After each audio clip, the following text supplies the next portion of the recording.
on up? Salute, man. Salute. Doing good. Man, yeah, okay. It's good to have you aboard today. The two things that we're gonna be discussing. Again, you're a little early because, like I said, we're still in the preliminary stages. But you said something in the comments here. You said that Roy was on a different level. What do you recall about the great Roy Jones, man? What do you mean by that? Yeah, yeah, just like the way he does, like nobody could touch him. Even with the showboating, he was still dropping guys. I mean, he was just on another level, man, with his speed. You know what I mean? Even though he jumped up in weight, he was great. You know what I mean? He was like, to me, he was the guy in the 90s. Mm, Like everybody had said Roy had the blazing speed. You know, a lot of people looked up to Roy. Just that when he got older, I believe I wouldn't say the downfall was him. It could be a combination of him getting older and going back down in weight. That when he lost to Tarver, but like in his prime, like Jones was untouchable, man. Speed, the reflexes, man. He was different. He was no, that definitely was a different. downfall, man. You can't go up to heavyweight and then drop back down to 175, especially with the muscles and stuff like that he put on. He was kind of, I wouldn't say necessarily a shell of himself, but in order to be prepared to face like a Tarver or somebody like that, he probably should have took some more um lesser quality opposition just to get back adjusted to 175, but he just wasn't built from that type of cloth. And Roy Jones really couldn't do that at that time, especially with his ego. And Tarver was calling him out, being in the press conferences and all of that, talking, as reckless as he was, Roy just wasn't going to have that, you know, on his conscience. So he ended up fighting Tarver. That first fight, if I was him, I would have left it alone. You know what I'm saying? Like that's okay, that's cool. Let Tarver, do what it is that he has to do. But see, here's the thing. Roy was thinking about some lofty goals. One, he was trying to fight Holyfield, and then he was also trying to fight Tyson. Like those were the two other fights, those two other options. But then he decided to come back down. Now, after I saw him fight Tyson about 4 or 5 years ago, I don't think that would have been a good idea for him to face Mike Tyson at that time. Because if you look at the Ruiz fight in that first round, Ruiz kind of hurt him a little bit, but he played it off well. And then Ruiz just don't have that kind of power and things like that to follow up. But you said one thing, man, that I want to see if Vail agrees with. You said that Roy was the man in the 1990s. Do you agree with that? Would he be the number one guy in the 90s to you, Lavelle? In the 90s, yeah, I would agree with that. I mean, Roy was just untouchable, man. It's a lot of revisionist history, but I No, remember. it is history. So no, don't we Yeah, don't well, worry I about remember quotes being out there. I remember people quotes being put out there, like people saying the only person that can beat Roy Jones is God, all that stuff. I remember all those those things when they were being said, it. and I think that even if he would have had that fight, that close fight with Tarver, even if he would have walked away from that and just did his own thing or did something else and got another victory, I think his legacy would have panned. Now we still look at him as a great, but I think his legacy would have been more. They would have been speaking of him a little bit differently. No, I'm just asking, was he in the Oh 90s? yeah, yeah. Yeah. To me, I would lean more towards Purnell. And the reason why I'm leaning towards Purnell is he did similarly moving up in weight, going all the way up to 154. But with Roy, I mean with Purnell, I give him a slight edge because of the level of opposition. See, he ended up beating. They didn't give him the win, but that was like the fight of the century at that particular time, him and Chavez. And so that's the reason why I give him an edge over Roy, but we did see the demise of Pernell Whitaker also in the 90s, as well, where we didn't see it from Roy until 2004 with the Tarver loss, But yeah, no, I just thought that was a good thing that you mentioned. But that man right there, who was faster, man, Roy Jones or Sugar Ray Leonard? Um, I would say Roy Jones. Roy Jones. Oh, okay. Sugar Ray, man. Look at Danny Little Red Lopez fight. With Leonard putting that I know Leonard was fast. I mean, I saw Roy Jones throw about 6 left hooks in like a second. The same left hook. I think Roy was faster with like more powerful shots, but as far as like combination punches, it could go either way. Both great though, all-time greats, man. Now we get into the news topics, man. We're gonna keep it quick, man. Less than a minute because we got a lot on a slate today. But you know, since we've been off for these past 2 weeks, man, there's been a lot going on. I got to get you fellas, and what I did was I put questions on here to keep you fellas focused if there aren't questions already there. So the first thing is, so far you had about 2 weeks of the Diddy trial, man. Do you think right now, as far as racketeering, as far as coercion, as far as sex trafficking, has the prosecution proven its case against Tom Puffy Combs, man? I honestly don't know. I haven't.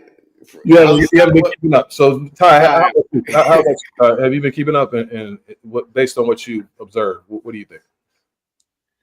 I say yeah. They've gotten enough, man. I mean, this has been going on for a while. They found a lot of stuff.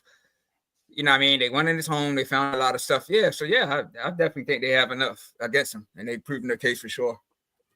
Yeah, I say that's the thing, man. Like, I think what they've proven is that he's violent. They've proven that he's, like, beats on women. He's intimidating. He domestic violence and things like that.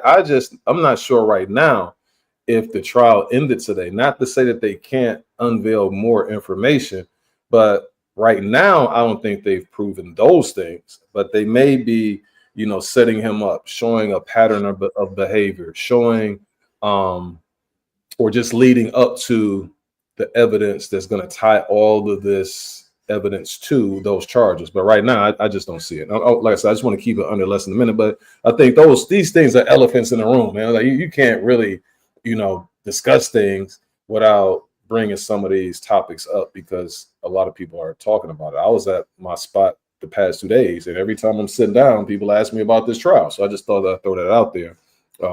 Also, man, this is one of your favorites, man. We used to call him Gun Happy Pappy. Now he's in the love triangle. You know what I'm saying? But in this situation where you got this social media, I would say fiasco. I'm gonna start with you, Legend. Who do you blame in this situation between Remy Ma, Clarissa Shields, and Gun Happy Pappy? Me personally, I would say Remy. And I only say that because she came out with a video first. And she did a long live. Now, I know Clarissa may said things in interviews about it or whatever, but it wasn't nothing like the whole, you know, live was about Remy. It was just, you know, she's been doing interviews here and there. But Remy Ma went live for a long time. Pat responded. He did his live. So it's kind of like a back and forth thing. But I think Remy pretty much set it off and Pat just responded. But it looked like it's going into a back and forth thing. So me, I'm gonna blame Remy at this point. You know what I'll say this, right? And you know, that's on them. What they have to factor in is this, man, is that you have children. And somebody made a comment earlier that I thought was poignant. And the fact is that their lives one day is going to end, but what they're pushing and posting on the internet is going to live forever. And so it may be certain points that their children, if they haven't seen this information already, they do have a very young child, that this is going to be accessible to them. And so they got to be mindful of that, you know, because once you become a parent, it's not about you. You know, sometimes you have to sacrifice some things. Sometimes you have to not speak on certain things, even though you may feel like you're right. I do sense some narcissism when it comes to Remy. I've been in situations like that, and you know when you are in situations with certain people, I'm just gonna say people, because if I say females, then be like, well, what about dudes? And so I'm just gonna say with certain people, right? You can tell when things could go awry. And you got to be very careful what you say and do around those people. And you just have to sever ties as peacefully and as harmoniously as you possibly can. And then just go ahead and go your separate way. You can't really reconcile with those type of individuals. I'm going to tell you what I think triggered this whole fiasco of events that took place this past week. It was when Clarissa Shields went on the Breakfast Club. When she went on the Breakfast Club and she made mention, she said it in the most eloquent way. She wasn't being mean towards anyone. She was just answering a question that they posed to her. But what she said was, her and Papoose, for one, he has to work on what he has on his end. He has to work that situation out. So what she was referring to was Remy Ma and the marriage. So they have to get their divorce. Secondly, she started talking about having children with Papoose. That will enrage certain people. Like they hear that information. Oh, you moved on. You're happy. You're going to start a new life with this person. And the other thing is Remy Ma has a propensity for violence. You saw the reason why she was in jail in the first place and some of the things that she says as far as her lashing out at females. Unfortunately, in this situation, she can't lash out at Clarissa Shields. She's the quote. You can't really, like, what are you going to do outside of taking a L, you know?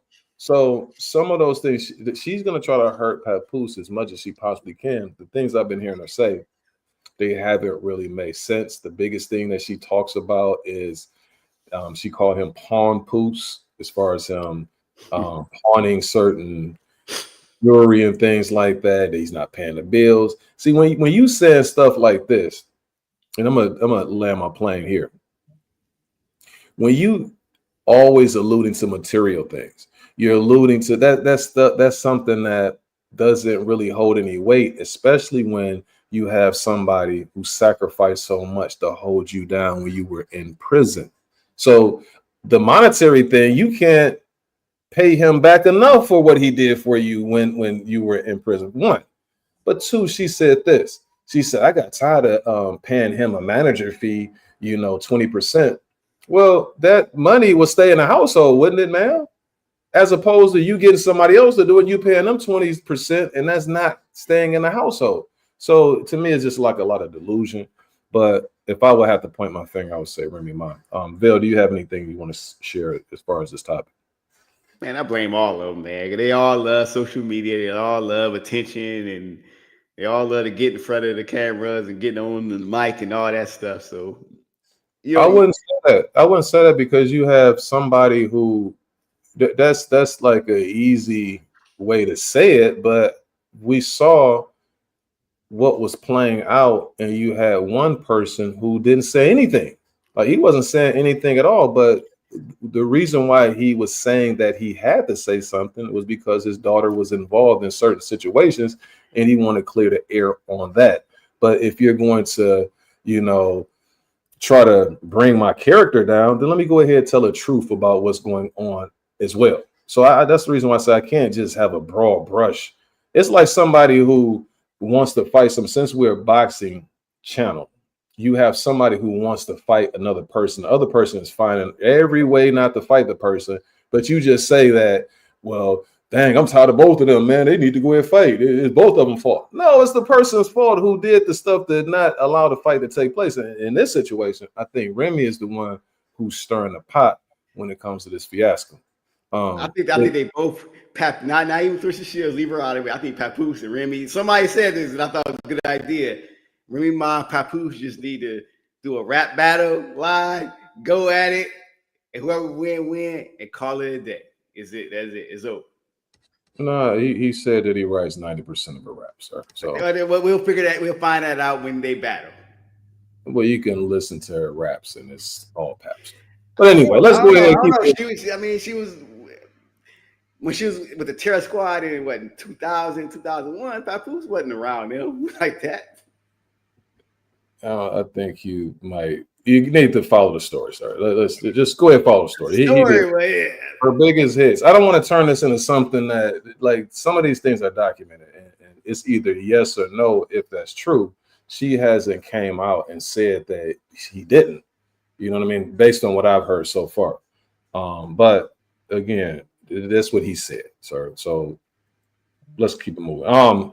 As far as the quote, she has a fight coming up in Detroit. We'll talk more about that, but that's the reason why she's doing the pressers and things like that, because she has a fight coming up against a young lady named Daniels. I'm not familiar with her, but again, we'll talk more about that in the future. Also, man, y'all been keeping up with the playoffs. I just got a quick question. Who do y'all got, man? I seen the Knicks there, but they choked, or did they choke, or was the Pacers just too clutch? They was up like what, 20, 14? Man, they choked a little bit, man. What's the name? So we missed the clutch, and then Jalen Brunson, so we missed the clutch. That's all he was doing against the Pistons, right? So all of a sudden, it doesn't work now. Nah, he choked.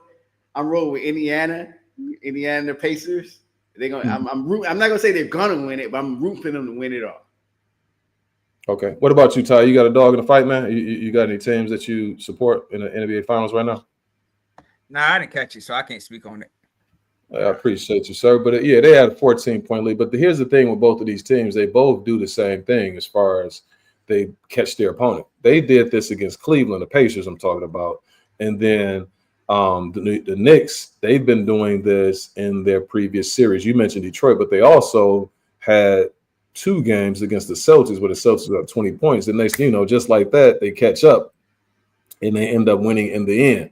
Like I said, the Pacers do the same thing. It's interesting to me that with these teams, it's like you probably want to be down because you play much better when you're down and to turn the tide. Yeah, for me though, I would want the Pacers to win because I just like how they play, man. That's a fast-paced team, and then also it would be good to see them against either Minnesota or, because I like Ant-Man or OKC, and then with OKC I like Shai Gilgeous. The kid right here, he's from Wisconsin. He's from Oshkosh, Wisconsin, so I would love to see him. When he's kind of like a villain. The other thing I like about him as well is that he has a pretty funny type game. It's not like a unique type of way that he plays where it kind of combats the same type of pattern that you see in the NBA where everybody's just shooting threes and things like that. He's more of a facilitator, getting his guys involved, but he's clutch down the stretch. This Shai Gilgeous, I like SGA, but all of that flopping and stuff like that too kind of gets on my nerves. But I still like his game because it's not just a basic type game. Let me go ahead. My guy in the chat right here, he says, what is it? SDA, Apollo, good point, Sugar Ray. Combo was crazy fast. One punch speed was definitely roaring. Both had freaky speed. Appreciate you. So you know your stuff too, man. You're welcome to come on, man. If you want to talk about Gun Happy Pappy, you want to talk about Clarissa Shields, or you want to talk about these titles. Let's go ahead and get off into it, man. Like I said before, this week also, man, I forgot to put on here. She had 10 turnovers, and she's the only player in NBA history that had 10 turnovers twice. I just wanted to point that out. There's no question about that. That's old Caitlin Clark right there. I know Vail loves to watch her play. That's his favorite. I never said none of that. I never said none of that. Just because you don't like her doesn't mean I have to. And let me get this straight for all these people talking about this Caitlin Clark versus Angel Reese. Just because you like one doesn't mean you have to hate the other. You can like both of them. You can hate both of them. Yeah, but here's the thing. Is that, again, I think it's more of a nuance. I'm going to hit them both, actually. Right. But to answer your question, though, I think it's deeper than that. See, one, they portray as a villain, and one can't do anything wrong. And so that's what you start getting off into, is more so the media who's pushing these different agendas. And so you get caught up in that, and then you have a certain group who supports one, and it tends to get what I would consider kind of racist, in certain times that you are commenting on certain things, right? So that's where it is. It's not the fact that you hate her. I don't. Why would I hate her? You know what I mean? She can play. It's just I don't like the extras. It's the same thing with Triple G. It's like, can he beat Carlos Monzon? I'm like, can a dude fight somebody? Can he fight Lara first? You know what I'm saying? So anyway, I think it's just me. But anyway, man, yesterday I was sitting back, doing my thing, and I said, let me go ahead and watch this Josh Taylor fight. So I check him out, and I'm about to click off of it, But then his opponent, I think it's Easterman, he started getting busy. And so I'm like, dang, is Josh shot? I don't know what's going on with this dude. And then Easterman ended up scoring a decision. Now, personally, when I'm watching this fight, but I'm gonna let you fellas talk about it, I thought it could have been a draw. You know what I mean? And that's what I was banking on. Maybe I am biased when I wanted to see it be a draw because I put $7 down and I could have won 94. And I'm like, dang, you know what I'm saying? But anyway, what did you fellas see yesterday with old Josh? I mean, What was Josh up to? Like you said, it's a drawish type of fight. But when you look at the trajectory of the fight, this is probably the best decision that ever probably could have happened to Josh Taylor, because he's not gonna make it if he keep going on, man. The next person he fights that's above this type of level is gonna beat the brakes off of him. I mean, when Taylor started, I think the first 3 rounds he looked kind of okay. You know, he still got a little bit left, but as you know, Isselman started to heat up and start throwing wild shots and catching Taylor with shots and stuff like that.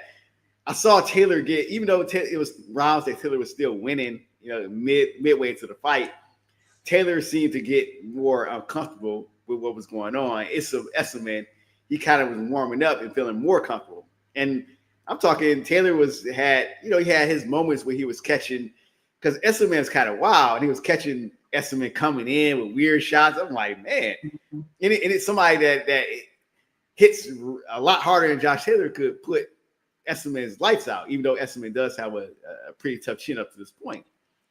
But the way, the fight was going over the second half, it just seemed like Taylor was just fading so bad, and that I just feel like, man, just like somebody stronger would have hurt Esselman, somebody stronger than Esselman would have stopped Josh Taylor yesterday. Because I think Taylor I think that's it for him.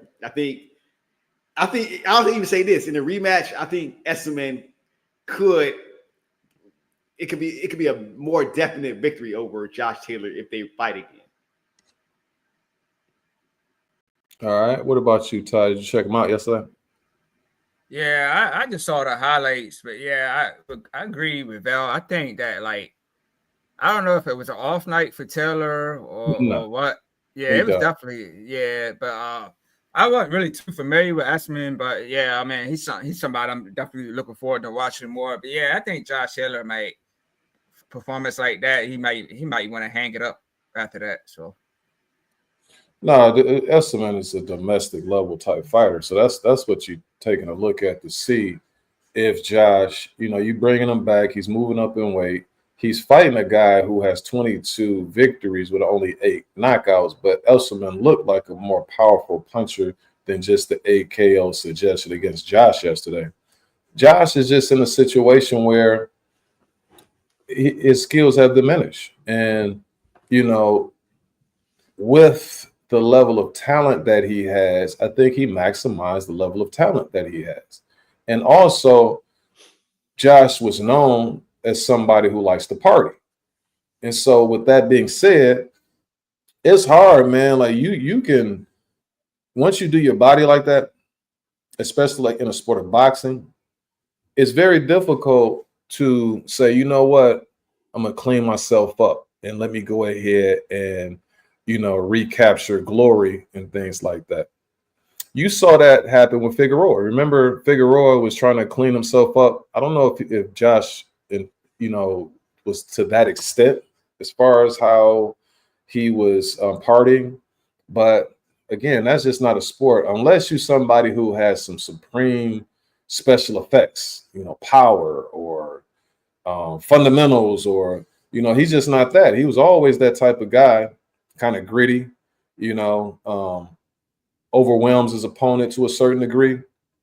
It's a short lifetime for that. Let's take a look at these punch stats. It's a wrap.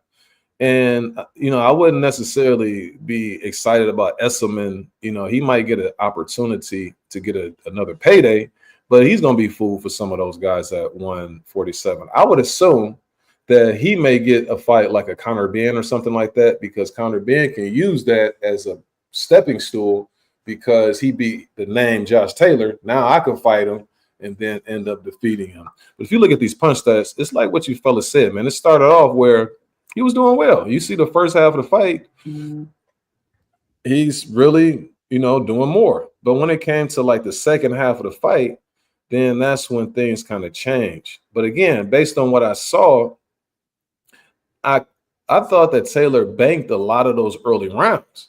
And so that's the reason why I thought that. I was like, dang, this probably is a draw. Now, Esselman, when he began to win rounds, it was more definitive than the way Josh Taylor. Some of those rounds that Josh won, it would be certain parts of the round where Esselman may land a bigger punch or something like that. So then he could have snuck the round.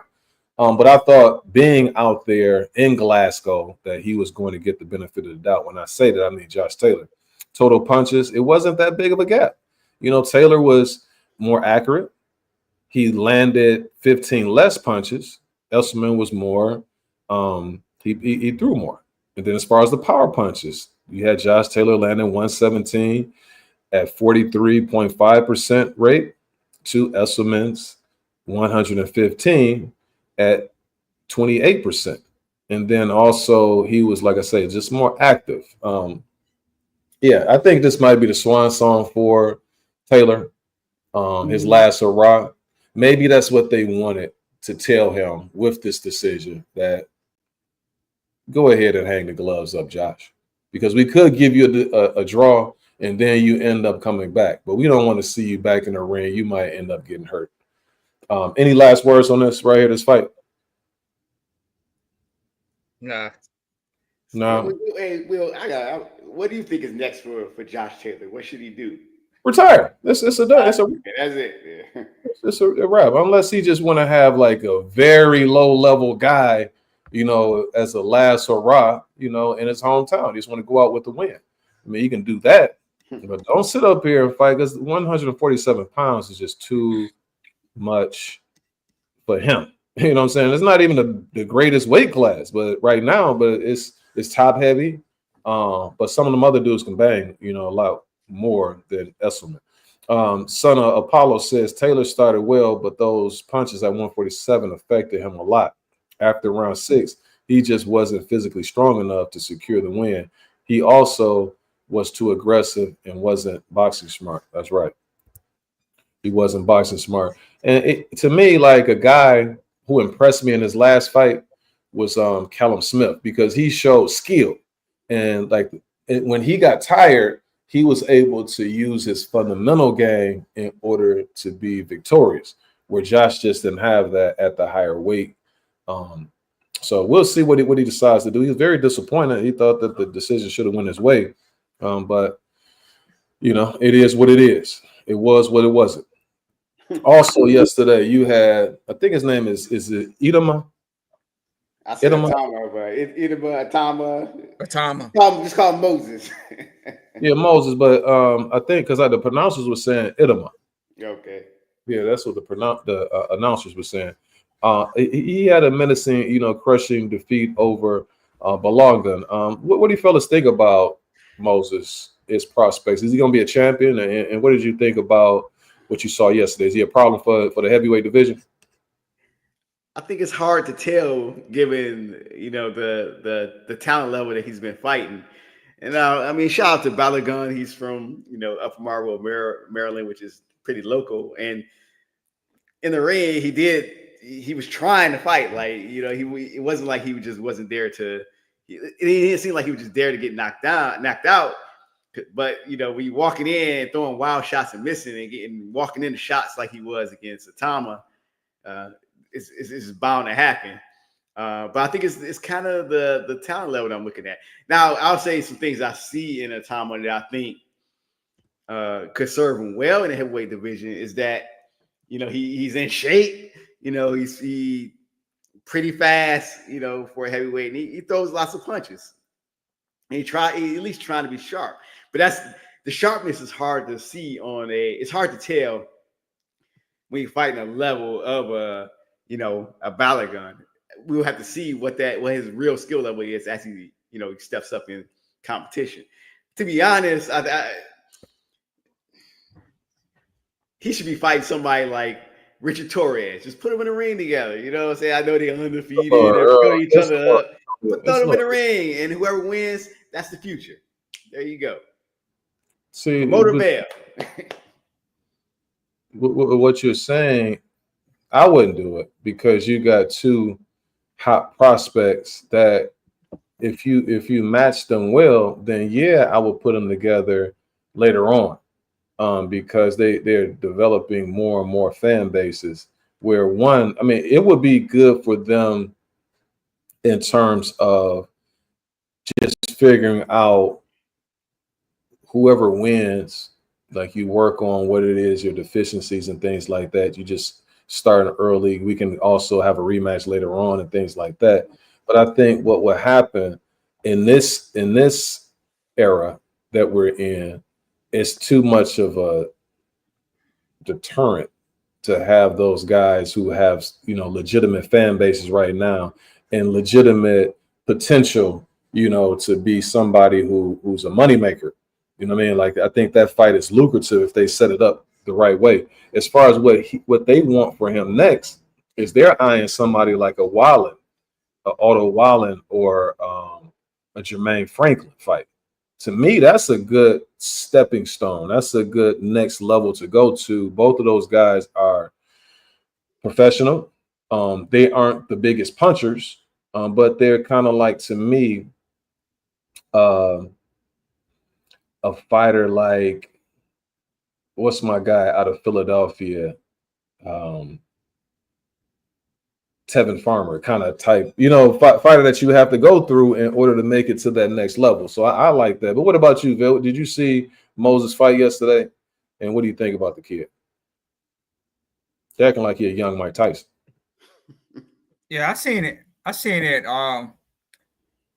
I'll say like Belonga, he just looked like he just didn't have it in him. I mean, he is older, and like the punch that pretty much dropped on me, it didn't seem like it hurt too much. But I mean, of course, this is the heavyweight division, and I think he just pretty much gave up. But yeah, at time he's got like almost all knockouts in his fights. I mean, so they are moving him the right way. But like I would say a fight with like somebody like Richard Torres right now may be a little too early, because like Richard Torres, he's fought in better opposition, you know, Villanella, Joey DeVico.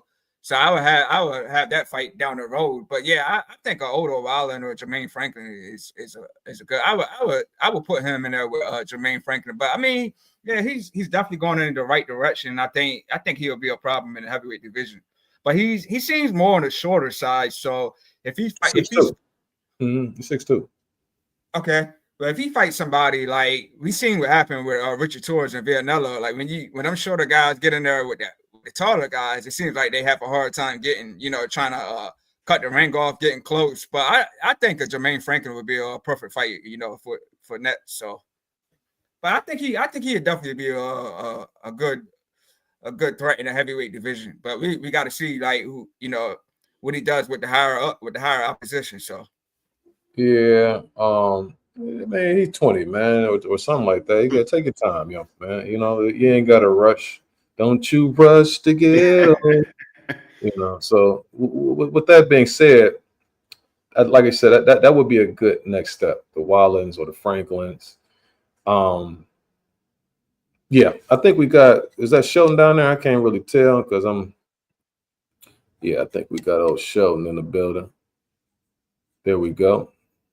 All right, we got is that? Let me see. Got 1, 2, 3, 4.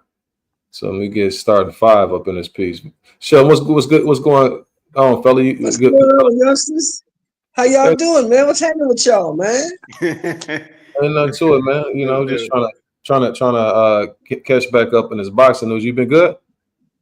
I've been good, man. I've been doing my thing, man. You know, watching, listening. I've been surfing around, doing a lot of listening, not a lot of talking, just a lot of listening at the weird narratives and the hate. It's weird to me, bro. But I mean, it's a new era. We got new people in boxing that follow boxing, so I guess we got to go with the conspiracy theories and the weird stuff. Got to go with it, man. LRG, when he say vlogs, he says that Torres beat Andy Ruiz right now. You think so? You think he can do that? No. He get the stew beat out of it. LRG also says Moses versus Joe Joyce next. I don't know. I think he can. Joe Joyce might be done. You know what I mean? Anybody with that type of speed is going to give him worlds of trouble. That's the thing that I do like about Mosley. Like the guy, the announcer says, he moves like a middleweight. He does. He's very quick. He's undefeated, man. He hasn't lost in the amateurs or the pros just yet. So it's going to take a That's what surprised me yesterday when I heard that he hasn't lost in the amateurs or the pros. Like, oh, okay, wait a minute. So now, he was only 24-0 before he turned pro. You know what I'm saying? It wasn't like a lengthy pro career, but he never lost. I don't care if he never lost. And he goes pro and he still hasn't lost. So the dude got something. Now, let's not get ahead of ourselves. Who's he been fighting? Guys getting off the third shift at work. Dudes that was probably on the roof early in the day. You know what I'm saying? So hey, Shelby, he ain't really fought nobody. Him or Torres, who wins if they fought next? I don't know. Torres has a long amateur career. Torres has seen a whole lot more than this guy has. So, that's the one thing about being in the amateurs for a long time. You get to see a whole lot of different styles of fighters. And this guy, like my man Wilton just said, he only had 24 amateur fights. What's he had? Like 20 pro fights? Not 17 and 0, something like that. Yeah, so he hasn't had a long career. So put him in here with Torres, I don't know, man. Torres been around for a minute. So he's had 35 fights total as far as the amateurs. But what I was saying in reference to the amateurs, not a lengthy amateur career, but he did win some junior championships in the process before he turned pro. Now, the gentleman he fought yesterday, I can only imagine fighting somebody who's around 20 years old and I'm 41, 42 years old. Like, that's a very daunting task, especially somebody who's kind of let me see. Somebody text me, but somebody who's like on their game. Some guy, I don't know what's going to happen with Idema, but some guys blossom early. So I don't know if we're going to be seeing the best of him in his early 20s because he's so small, he's so short. I don't know the shelf life on somebody who relies on their reflexes and that quick against those big heavyweights. Because if you got a big dude, somebody out there who's able to deliver a jab and keep you at bay, that might be, wear you down a little bit over the course of your career, but, we'll see. We'll see. All right. Anything else before we move forward? Anything that we talked about before, Shelton, that you want to talk about? Or you go? Oh, I don't know what you guys talk about. Give me just a quick synopsis. Well, the things that we started off, man, we've been off for a minute. We delved into the Diddy case. Like, at this particular point, would he be found guilty right now, or do they still have to prove what they're charging him for, as far as the racketeering, as far as the sex trafficking, as far as the coercion and things like that? So we discussed that. We also they're gonna get him for something. They're probably not the racketeering, but they're gonna get him for something because they want him. Yeah. And then we talked about the Papoose and Remy Ma, Clarissa Shields situation. Then we just talked about Josh Taylor, man. Is it a wrap for him? He's done. Josh Taylor's done. I mean, you losing to guys like this guy yesterday, you're done. Papoose and Remy, Papoose is starting to be messy now, so he needs to back up out of that. Let them two broads handle that. He's becoming like he's acting like a girl himself now in these videos and all this weird stuff. Men don't do that. Yeah, but Josh, I mean, we gotta look at Josh for what it is, man. Josh has had a lot of grueling, tough fights. And Josh didn't exactly live a boxer's lifestyle, if you know what I mean. Right. Let me see. Let me go ahead, keep it going. Hit the like button if you haven't done so already. Man, hit that subscribe button. Don't be a hater. We come on here, we talk this good boxing talk. Before I go ahead and hit this button, it's a lot of topics. So like I say, this week to keep fellas focused, and we can keep it under a minute as far as the discussions. And I'll try to do my best to do the same thing when we have these topics. But what I did was I posed questions for the topics if there were not questions already there for each of these news stories or news topics. Ty, what about you, man? Anything else you want to talk about before we go into our news top? No, it's not news top. I'm tripping. We got the fights next week. That's what we're here for. But anything you got before we go to our next segment, I should say. Nah, we good. You good? All right. So next week you got the collision course between Caleb Plant and Jermall Charlo. You got Plant, who's going to be fighting against Armando Resendez, and then you got Jermall is going to be fighting against Cornflake Lamana. So we're going to start with Caleb Plant. Caleb's is 23-2 with 1 KO loss to David Bennett. No, that was to Canelo. And then he has 14 KOs. He's 32 years of age. Call him Sweet Hands. Back in the day in Milwaukee, we had a guy who they used to call Sweet Hands. That dude was nice, man. He's 6'1" with 74-inch reach. He's coming off the Trevor McCumbee fight. I think that fight was about 7-8 months ago. And there you see the rest of his resume. All right. And then you got Jose Armando Resendez. He's 26 years of age, a lot younger, 5'10", much smaller. I saw him fight against Swift Hurd, and he ended up stopping Swift Hurd, but he just looks smallish. He's 5'10", 69-inch reach, fighting out of California. If I didn't mention already, 15-2, 1 KO loss with 11 big KOs. He's coming off a fight that he won back in February against a fighter who's 5-2. And before that, he had a long layoff. And like I said, back in 2023, he had the upset victory over Jared Hurd, but it was at 160 pounds out there in Ontario. All right, Bill, we're going to start with you, man. What do you think is going to happen in this one? Is Caleb going to get the stoppage? I'm not sure if he gets the stoppage, but he's going to get a comfortable victory. I think he's going to do what he normally does. He's going to. Now, Plant boxes a lot, but he does we call it stick and move, but when he sticks, he do stick and he do sting. So I expect him to sting Resendez a little bit, but I do expect Resendez to give a good account of himself and try to fight it out. I think this is actually the harder fight of the two fights, even though it may not, it's a possibility that it may not roll out that way because of, what's going on with Jermall Charlo. I think this is the harder opponent of those two opponents. But I do expect Caleb Plant to win this one comfortably. Yeah, I agree. I agree with Val. I think this is, I'm not going to say easy work, but like Caleb Plant, man, like he showed us what he can do. He's been in there, with Canelo, even though he was stopped. But yeah, Plant, like he's fast, he's fast. He puts good combinations together. We've seen the fight with McCumbee. McCumbee was having success earlier than, Caleb Plant, he turned it around. So I think if trouble comes his way in this fight, he can make the proper adjustments. So I think Caleb Plant just got too much for Armando. So I'm gonna go with Caleb Plant, probably by decision.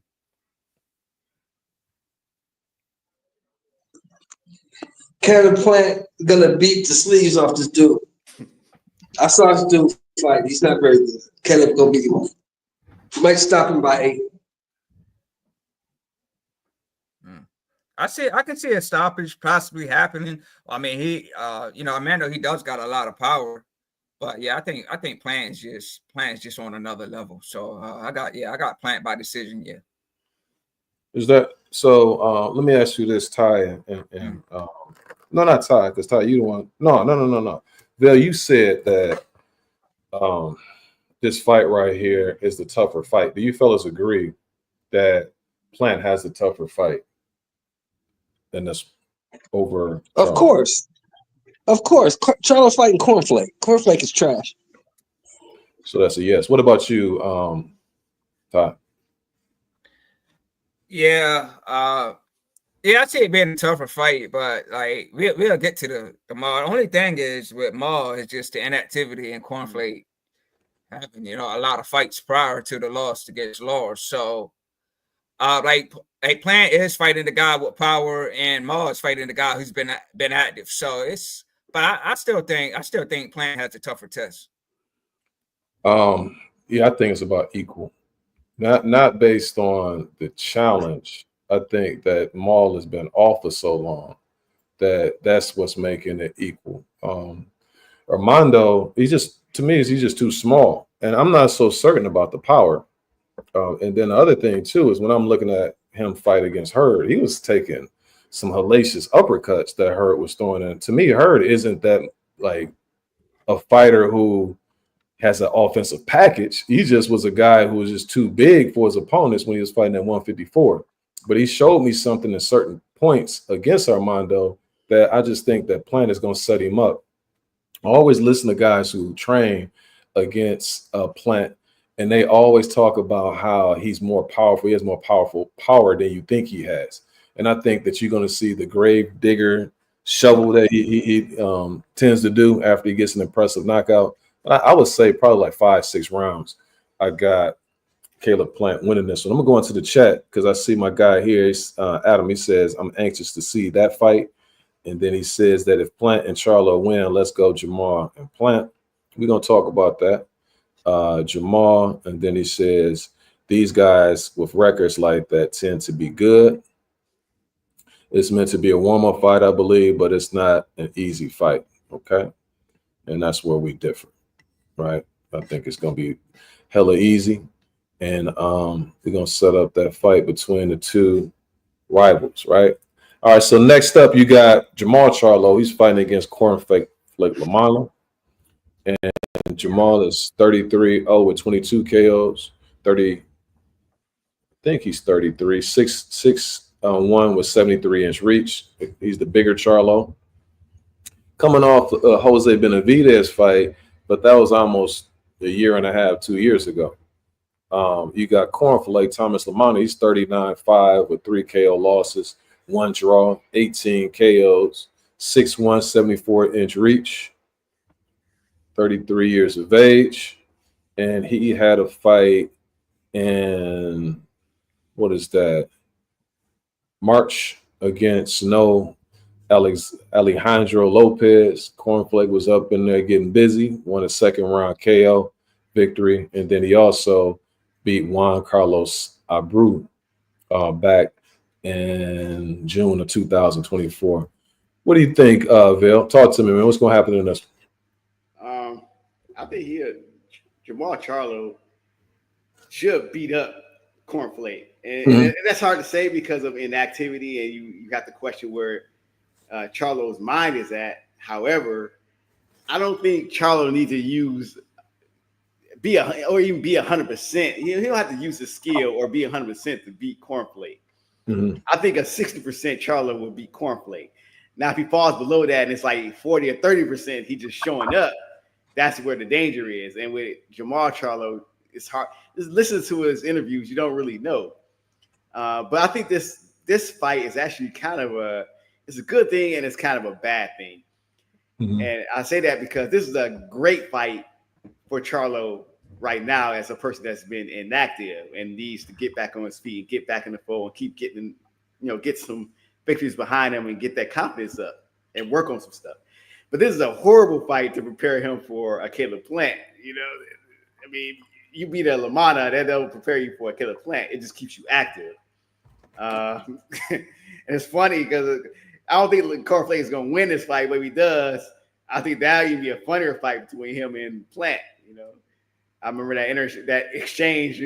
On YouTube, you could look it up. Man, Plant was just cussing Cornflake out. Like, man, Plant was like, we ain't doing that, man. We ain't doing that. It was like, man, shut the F up. So, but yeah, this fight, Charlo should win this one easy, but you just got to question where his mind is at. When is he going to win a fight, sir? Like, is it a decision? Is it a knockout? I believe he's going to stop Lamana probably around the 6th or 7th round. This is the same guy that Lara put out and put to sleep in 2 minutes. Sleep. What about you, Ty? What you think? Yeah, for me, this is an exciting fight. I mean, I know to a lot of people it isn't, but I only say that because I've met Cornflake. I've seen him fight. I've met him. I've seen him fight live. Now, this was probably back in 2018.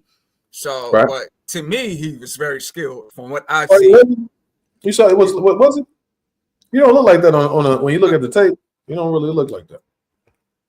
That's good. I'm surprised you're saying that, but I'm listening. Yeah, so from what I've seen, he was skilled. He was skilled, Okay. man. Like he showed good defense. He showed combination. But the thing is, it's like when Cornflake steps up, like Bill said, he loses. He's put to sleep by Laura. I remember when he fought the guy Coda, he got stopped by him. So to me, this is Cornflake's like last big chance to make a name for himself on the big stage. So he got to take full advantage. Now, so that's why it's an interesting fight to me. Now, Charlo, on the other hand, I agree with that. I think Charlo, even a 50% Charlo should win this fight. But like you got a question, like you said, man, he didn't seem like he was mentally there, during the interviews and all that. So that's a question for me. Like, how's that going to come out in the ring? But like I said, I think even a 50% Charlo should still win. So I'm gonna go with Charlo. Like Val said, I would probably go with Charlo by maybe like a 7th to. It's a 10-round fight, so I would say late stoppage, maybe 7 or 8 round stoppage. Charlo stops Cornflake. That's what's up. Sheldon, you have any words on that one, or are you there? Yeah, I'm here, man. This dude is garbage. Charlo gonna beat him up and stop him anywhere between 3 and 4 rounds. I mean, Laura is like 57 years old, and he knocked this dude out in 2 minutes. I don't know who, maybe he was skilled when Ty watched him, but that's against who he was fighting. I mean, to Laura's credit, he don't be looking 57 though. That dude don't be looking the 40s that he. But he is 57. But he is 57. He is 1 or 42. He is 57. You don't care what he looks like. You know what he is. And he knocked this dude out in 2 minutes. So this dude is probably going to get beat up and stopped by Charlo. And like my man Wilton said, which is a good point, this may give Charlo false confidence. Going there beating up on this dude may make you think that you back, and you go in there getting there with Plant, and it's a whole different ballgame. I'll add this. I don't know why I said, but I look at this like this could be a crossroads fight. Like if Charlo loses, everybody's gonna be like, "Dang man, how you gonna lose to Thomas Amana?"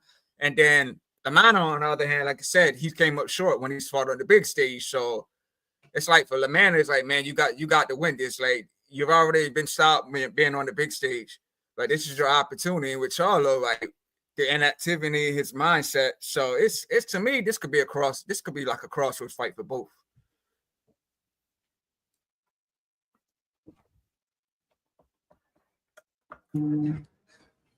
Y'all talk, man. I'll be thinking y'all about to cook. I was trying to wash my hands, but I just want to shout out Outback Steak, man. That was a good steakhouse. That was a good steak right there. Yeah, shout out to Outback, man. Shout out to Outback, man. Especially that one. Was he medium well? Was he medium well? Was he medium well? That's the only way to eat it, man. No, I get it medium, but yeah, that one on Route 1, man, be hitting. I don't know. I just hit the Grubhub because see what it is. They got like this 40% off on what is that? I want to say Grubhub. It might be Grubhub, but so they have 40% off. If you click on there, Outback is always the top one up there. So you get you a nice juicy steak, 40% off. I mean, you got to pay the fee for them to deliver it. But man, that was a good one right there, man. It's a 22 ounce. Delicious. Let me go ahead and see what Adam's talking about. Adam, if you want to come through, man, talk to us about what's going to transpire next week. You're more than welcome to do so. They said, I don't know why Lamana is talking trash. He said because he's going to get beat up. All boxers talk trash. Well, 80 to 90% of them will talk trash. Well, he's saying because he's going to get beat up. That's his. I mean, the ones that do get beat up, they talk trash. Also, being Israel says shalom. Okay, that's what's up. Let's see here. We also have. So yeah, I think Charlo is going to win. Now, here's the thing. We tend to look at the mental health aspects of what you hear in the interviews with Jermall Charlo, right? Some of those things you find, some guys find solace in what it is that they're doing. Maybe it's like Kobe when he was going through a situation in Eagle, Colorado, but he was going through it. But when he get on the basketball court, he's finding peace. Charlo, when you hear him sometimes in interviews, even Teofimo Lopez, sometimes you'll listen to him in interviews, you'll be like, Teo might get smoked this fight, but then he'll perform well because he finds solace inside the ring. Maybe that's the thing with Charlo. Maybe, his personal life may not be right. His mental health may not be, what it needs to be. But once he's in the ring, then he finds comfort there. And that's where all of the skills and talent and things like that come out once he's inside there. I would have to think that he's going to be, in good enough shape mentally and physically based on what I saw in the Jose Benavidez fight. And I think Jose Benavidez is a Thomas Cornflake Lamana type of opponent, especially coming up from 147 all the way to fight Jermall. He's better to me, but I think Lamana is bigger. I heard some things where people say that Lamana in training camps that he fights well, but it just doesn't translate sometimes in the bigger fights, and as you saw with Lara and some of the other guys that he's lost to. But in his mind, he says all of the right things. He's like, he's put everything together. He's been active, and this is the one, and he's been kind of studying Jermall. I don't know. I see a lot of physical limitations with Lamana, and I would have to think, unless he's just gun shy and he's just off, he's rusty, he has too many issues going on. That's the only way I see Charlo losing to a Thomas Lamana. This is a perfect fight in order to build up recognition for the Caleb Plant fight. Getting him a win underneath his belt. And I think he's going to do just that. I'll say 6 rounds. I'll give him. Get off a little bit of rust, but then he's going to land something on Thomas Lamana. Because even in the wins that I saw, if you look at his highlights, it's not much out there, for Thomas Lamana as far as highlights. You got fights out there. I'm just saying, like, as far as him looking impressive, you don't see many of those fights available on YouTube. So I just think that you have a professional guy who's a higher level caliber against someone who's just above like club room. So I'm gonna have to go Jermall in 6 rounds. And then also Adam says Jermall should make quick work, 4th round. You're probably right, sir. You probably are right. All right, so we're gonna keep it moving and grooving. Looks like everybody's going with Jermall, and that's gonna set up that big fight. Do you fellas think that you're gonna favor Plant against Charlo if they both are successful? As of today, yes. I think,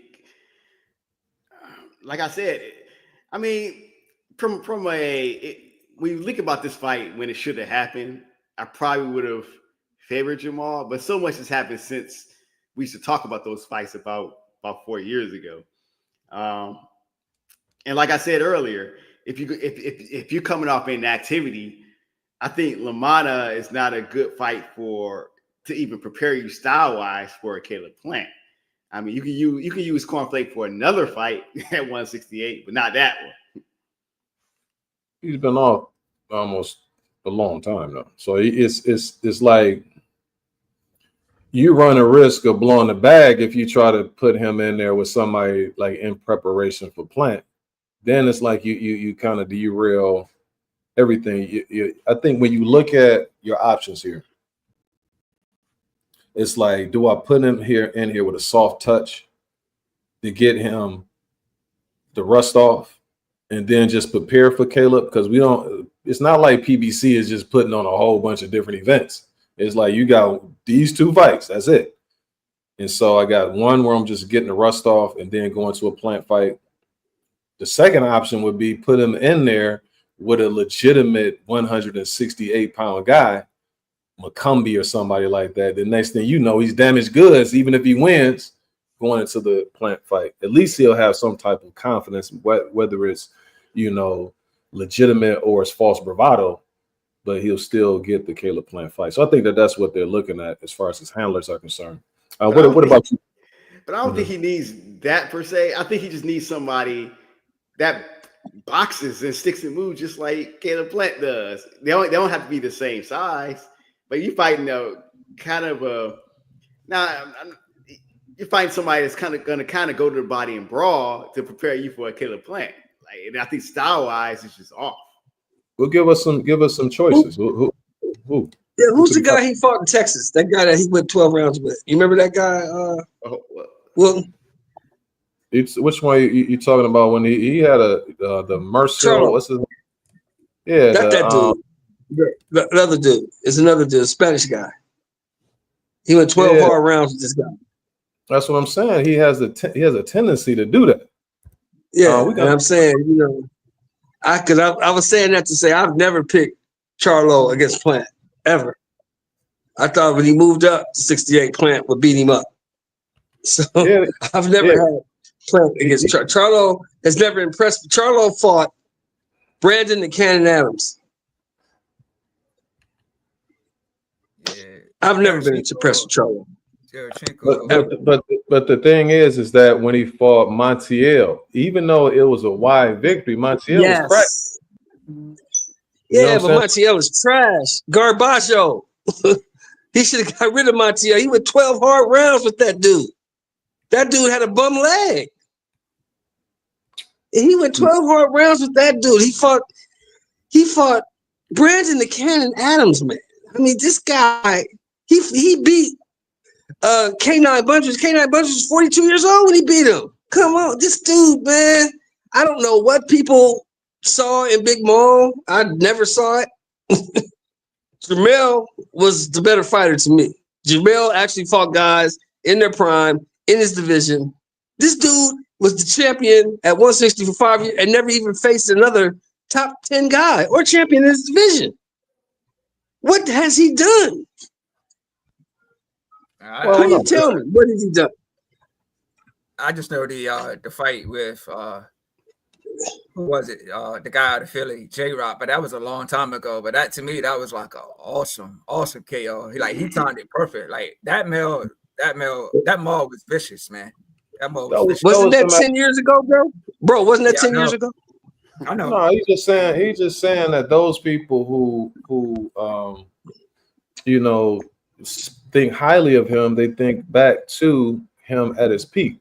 And so that was prime Jermall right there when he beat J-Rock and he was hungry. Like those two dudes, that's when I you know, Charlos, they never were my top like favorite guys, but I always respected them because of that chip on their shoulder that they had, that feistiness. And then you had like moments like that. But then after that, it was too far and few in between, you know, seeing him be successful, because then I start seeing fights where like the Korobov fight, like I'm like, dang, that could have, to me, Korobov has so many moments against him. And then the Darren Chingo fight was a good fight too. Like I thought he did well in that fight.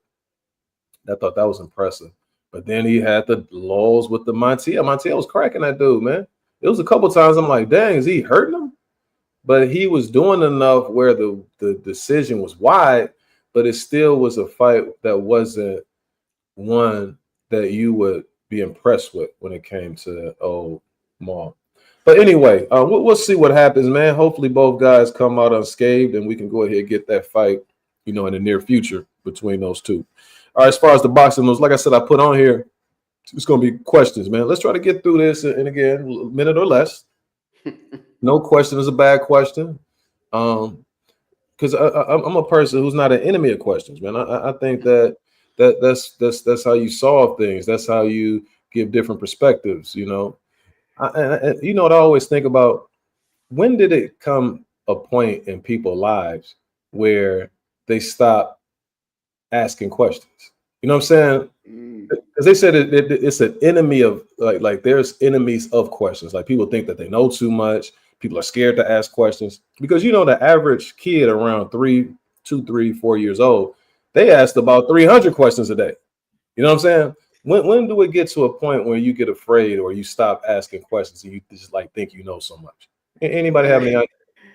I don't know. I think, and this might pertain to this and a little bit more. I think the older we get, the more we lose that childlike curiosity. And sometimes the more you see the world, the more it can even handicap you, because you have we have this idealistic. Well, I had this idealistic nature, you know, when I was younger that I don't really have anymore. It's like, man, this is the world we live in. It is what it is, you know. But to the segment when you bring up the questions, I kept thinking about that. That's a side note. I kept thinking about that song by Boogie Down Productions. You know, it was questions and answers and something like that.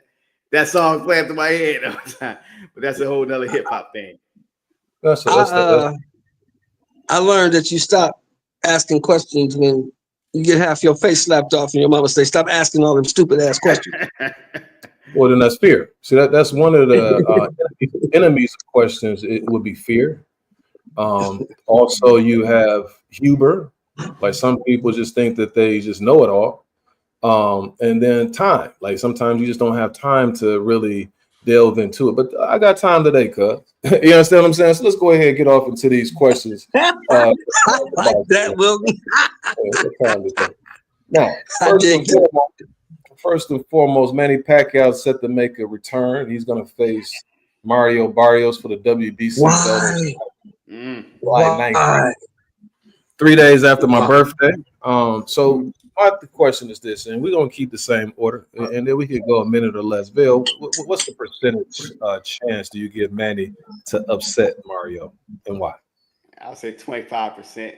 You know, I think in his head, I think Manny does still have that skill of a boxer and that will of a boxer, but I think it's been too long since his last outing, and he didn't look good in his last outing against man, I forgot my man's name, but he didn't look too good against him. You know, it'll be different if he went out looking good, and we could say, Ugas, or are you talking about Ugas? Yeah, Ugas. Hey, remember he had an exhibition when he looked like being sick. Yeah, I didn't see that. But if he went out beating Ugas or something like that, I would have felt a little bit better about it. Like I might have given him 40%, but because of that, it's like, man, it's not gonna get no better fighting Mario Barrios. Yeah, I feel like Pacquiao, like, he needs to let it go, man. Maybe he just missed fighting, but the fact that it's for a title to me is crazy. But I mean, Pacquiao's done his thing, man. Hall of Famer. He's been in there with the best of the best. Like, gave us good fights, but yeah, like he had a good performance against Broner and Keith Thurman, but even that was years ago now. So, like I said, he came up short against Ugas. So, I give Manny Pacquiao less than 50% chance. I mean, I don't know how he's been looking in there, but man, I mean, 46, man. I got Barrios winning by decision. 0% chance. He's going to get beat up and probably knocked out. He needs to sit down. He's 46, 47 years old. This guy's not even 30 yet. Barrios is going to beat the sleeves off of Manny, and hopefully that it'll get through his thick skull that he's done. Why? Well, there's the question. Would I give him a small percentage, 10% tops, because Manny, he hadn't, like the Manny that when you talk about Jermall, and we were saying how his apex was the Julian Williams fight. And so when I think of Manny Pacquiao, I'm thinking about the Hattons, the Cottos, and when he had that power, you know what I'm saying? Like he could just knock you silly. But he showed moments, you know, the last time I saw him where he had a few moments, but then he was able to kind of milk out a decision. That was the Keith Thurman fight. But I thought that for him, that was his last hurrah, was in that particular moment. Now we talking, how many years ago is that? Like 7, 8 years ago, maybe? Yeah, something like that. So you're not even, that's not the same Manny Pacquiao, not at 46 years of age. So then the question is why? Manny Pacquiao, according to some reports, he's in debt and he owes a lot of money in taxes and things like that. And so this is a way for him to be able to pay back the money that he owes. Remember, he had a huge entourage. He was helping out so many different people. And so I think that this is what it is. I just hope, best case scenario, that hopefully Barrios takes it easy on him. You know what I'm saying? Like, okay, I got the victory. I know this dude can't mess with me, but let me just go ahead and do what it is I need to do to win. And then he rides off into the sunset, figure out something else. I guess that exhibition money isn't as good as it could be. You know what I mean? You know, for him to actually try to get back in the ring against Mario Barrios like this. But this is one of those occasions, man. We've seen Sugar Ray Robinson go through this. We've seen Muhammad Ali go through this. We've seen a lot of the greats. I wouldn't be surprised if you see Floyd Mayweather do something like this based on the stuff that I'm seeing. But hopefully it turns out well for Manny in the sense that he doesn't get hurt. You know what I mean? Shame on the WBC for putting him up, you know, in that match. Now, you got Davis. So we're talking about Gervonta Davis, you know, with the one that had the hair situation in his fight against Lamont Roach. The rematch is set for August 16th. This is 2 days before my brother's birthday in Vegas. Can Tank avenge the controversial draw? I guess Willie avenge the controversial draw, or do you think that Lamont Roach just has his number? Yeah, that's a hard question because, I mean, we saw the first fight. We saw the one thing that sways me into Lamont having his number is that Lamont Roach always been confident that he would give Tank trouble. And in that fight, I feel like the weird and strange thing about this fight is that even though Davis is the puncher, it seems like Roach is fighting more like the puncher, and I feel like Gervonta Davis was someone who hit so hard and so skilled. It seemed like he was bothered by getting hit, even if it was light touches. And that's a little bit concerning to me, you know, to see somebody like that doesn't like to get hit. But we also have to factor in that Gervonta still has eraser type power. That's the one thing that it doesn't matter if Roach can be dominating the fight and Davis can turn on and put his lights out. But I will say in that first fight, it seemed like Roach was on point and he seemed comfortable with, you know, Davis throwing punches, like he knew what Davis was going to do. And I think that's going to be a problem for Davis. So props for Gervonta with even, you know, taking the rematch. Mm-hmm.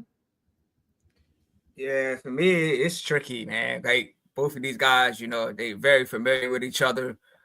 But like Val said, you know, Tank has the power, but it's both guys are going to come in here again, you know, looking to be successful. So like Tank does have the power that can, you know, put his lights out, but he didn't do that in the first fight. So it's hard for me to say Tank can really make the proper adjustments to get Lamont out. I think we're probably going to get another 12-round fight, and it might be similar, but I think both guys are going to want it more. They're going to want to prove a point. So I can see a lot more punches being thrown in this fight.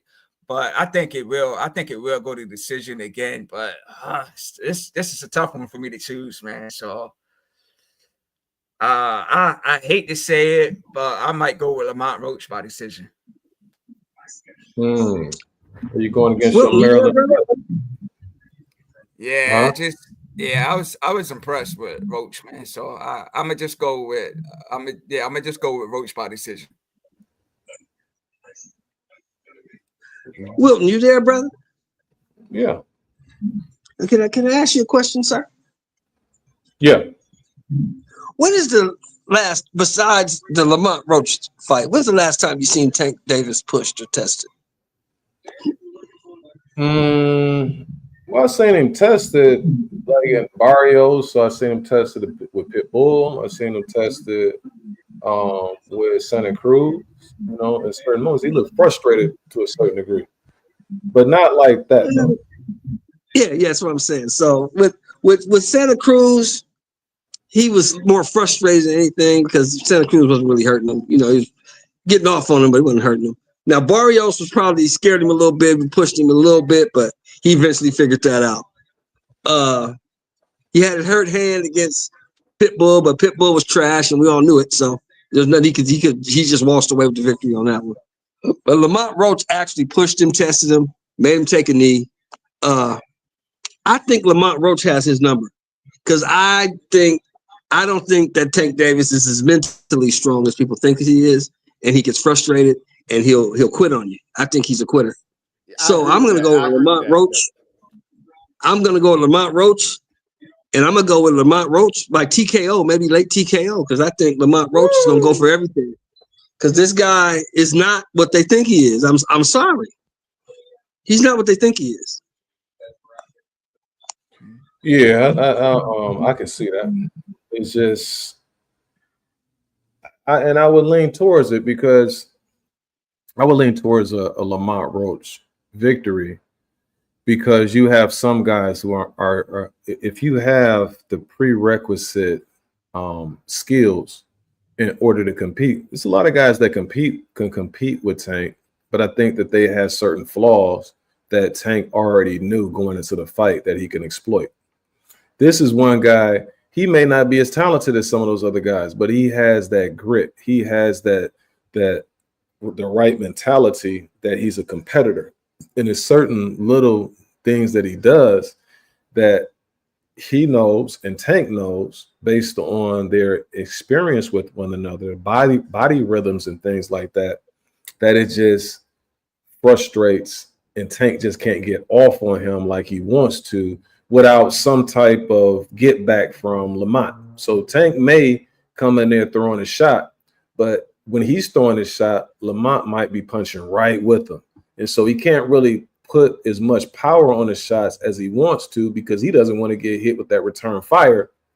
Little things like that.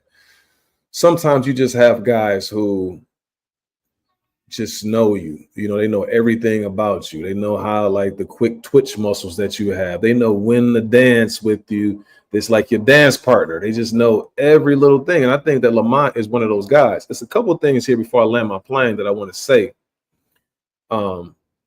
And one is this. See, I think Tank is so afraid to lose, especially to some of those other guys. Devin Haney, he was afraid to face somebody like a Shakur. And now I think that Keyshawn is going to be one of those guys that he's steering away from because he didn't have to fight Lamont Roach. Lamont Roach is somebody who's smaller weight class, but he decided to pick on him because of the familiarity. And I think what Tank was trying to figure out in his mind is, am I as good as what people think that I am? Because I used to struggle with this dude in the amateurs. Now I should be better than him based on the acclaim that I have now in the eyes of the people. If I'm not, then I'm probably going to struggle with a Lamont Roach, and that's what you saw. The other thing is this, is like I said, you know, I can't hark on the point enough as far as somebody just having your number. I remember watching a fight. I don't know if you guys remember. Ivan Robinson was facing Arturo Gatti. And going into the fight, it was supposed to be an easy fight for Arturo Gatti, but him and Ivan Robinson had this like slugfest. This Ivan Robinson was just a little too slippery where Arturo just couldn't get the money shots on him, and Ivan was rocking him. It was a close fight. Some people were like, oh, okay, the fight is he just got lucky. So I remember in the rematch, Ivan, he was saying, it's going to be the same way unless he just catch me with something. If he don't catch me with anything, it's going to be a tough fight. And so I just remember the confidence that he had going into that fight. You know what I mean? And I just hear that when I hear Lamont Roach speak.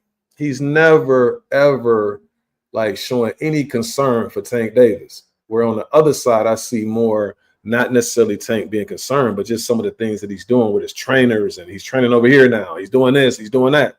Where you got a rock solid guy that you're facing, and it's going to come down to that mental toughness. Does Tank have that mental fortitude in order to be able to handle an opponent like Lamont Roach? We'll see. We'll see. But I will be leaning towards Lamont Roach at this particular juncture. I violated the policy that I created. I said 1 minute or less, right? I think I went over by about 10 seconds. All right. Now, we already knew. Hold on. Don't run away from that. We already knew you was gonna go long-winded. Now that's your MO. We all do that. And That's we got your comments. MO. Yeah, we got. So Catherine Davis says, you bugging. Lamont Roach was, I was lucky that day. The rematch will speak for itself. Is my eyes. Okay, I think. It could. You might be right. But at the same time, that first fight wasn't a fluke. Lamont Roach wasn't lucky. Now, Tank could put his lights out, but he wasn't lucky that first fight. some people don't take knees from activator being in their eyes. Not fighters like that. Yeah. I didn't see fighters with half their eyelid hanging off. They don't do that. Well, Catherine only been watching boxing for 2 weeks. She'll know what she's talking about. No, I'm not. No, we're not going to disrespect people over here. Timothy Taylor says the only way Roach win in a rematch if he trains like he was robbed in the first fight. And he could, because he was robbed in the first match. He was robbed in the knockdown. He could train like that. We'll see. The new smart Rolly will beat Tank. I don't know about that. What's up, Mike? Rolly too big right now. It says you all bug, and I think Tank don't have bricks. If you don't think Tank has bricks in his hands, look at faces after the fight. When you look at Tank, Tank is the champ. Okay. It don't matter when somebody got your number. People get so in love with power.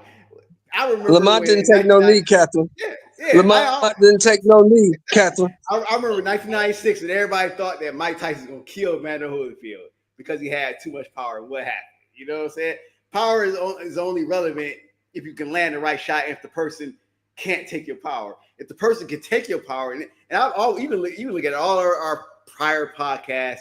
You've always heard me say, and I didn't think it'll be Lamont Roach, but you've heard me say, the minute Tank Davis steps in the ring with somebody that either has elite defense, can take his punches, or both, he's gonna have a problem because he has to rely on his mentality and rely on anything other than just power alone and what I do with my hands in order to win. And if that Lamont Roach fight taught you anything, on the top level, if this happens again, Tank ain't gonna win against somebody like that. May not, but Will got the right idea. Will, you got the right idea. Put that link out there. Yeah, Miss Catherine got so much to say. Put that link out there. it's all good, Catherine. Again, you had a right to have your opinion, and you seem like you a Tank fan, so I can respect that. I would just say this is that when it comes to like Tank is kind of a bully, you know what I'm saying, and you see it in some of the press conferences and things like that, the way he disrespects certain opponents. Now, he wasn't doing that with Lamont. Also, when you got dudes who rely on intimidation, okay, when I throw this shot, when I rev it up, when he revved it up against Lamont wouldn't let him take the initiative like that. He was always coming back with something to be like, nah, you're not taking the momentum right now. And so that wears on you psychologically. It's what you just said a second ago, Ville. You talked about Mike Tyson, but you were referencing Evander Holyfield. I remember having conversations with family members and other people who watch boxing when I was watching Mike Tyson, and we would say, if somebody's going to beat Mike Tyson, it's somebody, I'm talking about early Mike Tyson. You're going to have to be able to box. You're going to have to be able to stand up to him. You're going to have to be able to clinch at certain times. We didn't know we were talking about Buster Douglas. You know what I'm saying? Like that day, Buster Douglas did all those things. He wasn't afraid that day. You know, he was on a mission. And so, again, and you saw Mike Tyson never tried to rematch Buster Douglas, even though it was opportunities for him to do that. It's just sometimes some people can have your number. And then the most important thing is, you know, that this dude is going to be a tough out, and that poses a challenge for somebody who I don't think is psychologically, like you said, Shelton, they're psychologically all there. Like they can wilt, they can go down when something is in their eye, and they specifically tell you, well, there's some activator in my eye. Like, huh? Like, come on, dog, you please. But anyway, Carl Brown says, AKA C Breeze. What's up, C Breeze? He says, I'm not a Tank fan, but a lot of MFers act like Tank trained hard for Lamont the last fight. I don't see why he wouldn't. It's on him. It's on me, baby. It's on me. People act like Tank is some 6 foot 300-pound athlete boxing. This dude is 5'5", and his power is God gifted. So you can't say anything about that. Why not? Sure, but somebody can take it. It don't matter if what power you got. If somebody can take your punches, it don't matter. I'm trying to figure out what are we saying is as far as like you say, if somebody's able, the person who is the power puncher in a fight is the person who can take the best punch, You know what I'm saying? Like if I can take your punch and you can't take mine, then I'm the puncher, even though you hit harder than me, you know, to most opponents. Right. And we know, and nobody likes to get hit, but some people don't like to get hit with a cherry on top. Tank don't like at all, you know, to even put himself in a position. So Carl also says, I just know it's going to be a lot of hate for it. No, man, ain't nobody hating. Like you got to keep in mind. We just pointing out the obvious that the boy doesn't seem mentally strong enough to deal with adverse situations. Because you seem to know all this stuff about Tank. What's his name? Carl Brown. But when have you ever in your history of watching boxing seen a man take a knee in the middle of a round? Talking about he had his hair in his eye. Come on, dude. That shows mental Come weakness. on, man. And that's always shows mental weakness. The dude is soft, man. He doesn't like, he's a bully. And when you hit a bully in the face, what do they do usually? Yeah, they tuck their tail, and it's like that's what I was talking about. Listen, that's and all of this stuff ties into each other. That's the reason why I was talking about Remy Ma earlier. She's kind of a bully too. But the reason why stuff is getting so messy is because she can't bully his girlfriend out.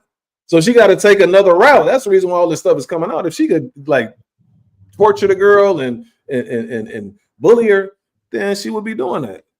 Tyson did want a rematch with Buster, but Buster had a fight even the Holyfield fight. I remember he had the fight, but he still, you know, he could have fought him.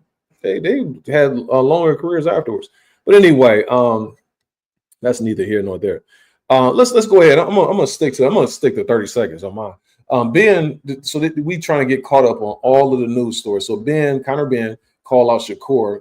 He says, let's do it next. Potential mega fight across weight classes. And Shakur actually said that he wanted to fight next. Who would you favor if those two fought? I would say it probably had to be about 147. Would you favor Ben over Shakur? No, Shakur. No. Shakur outboxed him easily. Shakur win decision. It'll probably be one of Shakur's not best wins, but biggest opponents as far as name value, which he will have some respect over there in UK. Wilton, can I ask you a question, brother? Yeah, don't forget Ty's on here too, man. We got getting neglected. I know Ty's on here, but I want to ask one question. You and Ty, what did you and Ty, what did you see in the Chris Eubank Jr. fight besides Hart? What did you see besides Hart?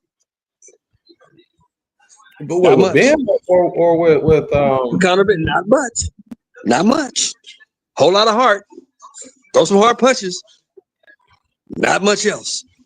He gets in there, score, he's gonna get embarrassed. Is that a question you're asking? He's not very good, fella. He's not very good. Is that a question you asking, or was that a rhetorical question? Yeah, I'm asking. What did you see besides Hart? Yeah, I want to know. Well, I'm gonna let you go ahead, cook Ty on that before I share out what I say. To me, that fight was fight of the year. I will say, yeah, he had Hart. I also seen both guys getting tired in the later rounds. But to me, that could been possibly fight of the year. So I was highly entertained. I was highly entertained by that fight. Oh, I'm not saying it wasn't a great fight. It was, but I'm just saying the guy's not that skilled. Is what I'm trying to get across. Yeah. So if you're asking me, what did I see as far as skill? I just saw a guy who was throwing some heavy shots, and he probably could have did a better job of setting it up. But here's the thing, regardless of who wins this fight, I wouldn't want Shakur to take this fight because he's much stronger than Shakur. And even the shots that he's missing, he may still be able to crack him. I'm saying like body shots and things like that. It's going to be a physically imposing type fight, more so than the skill level.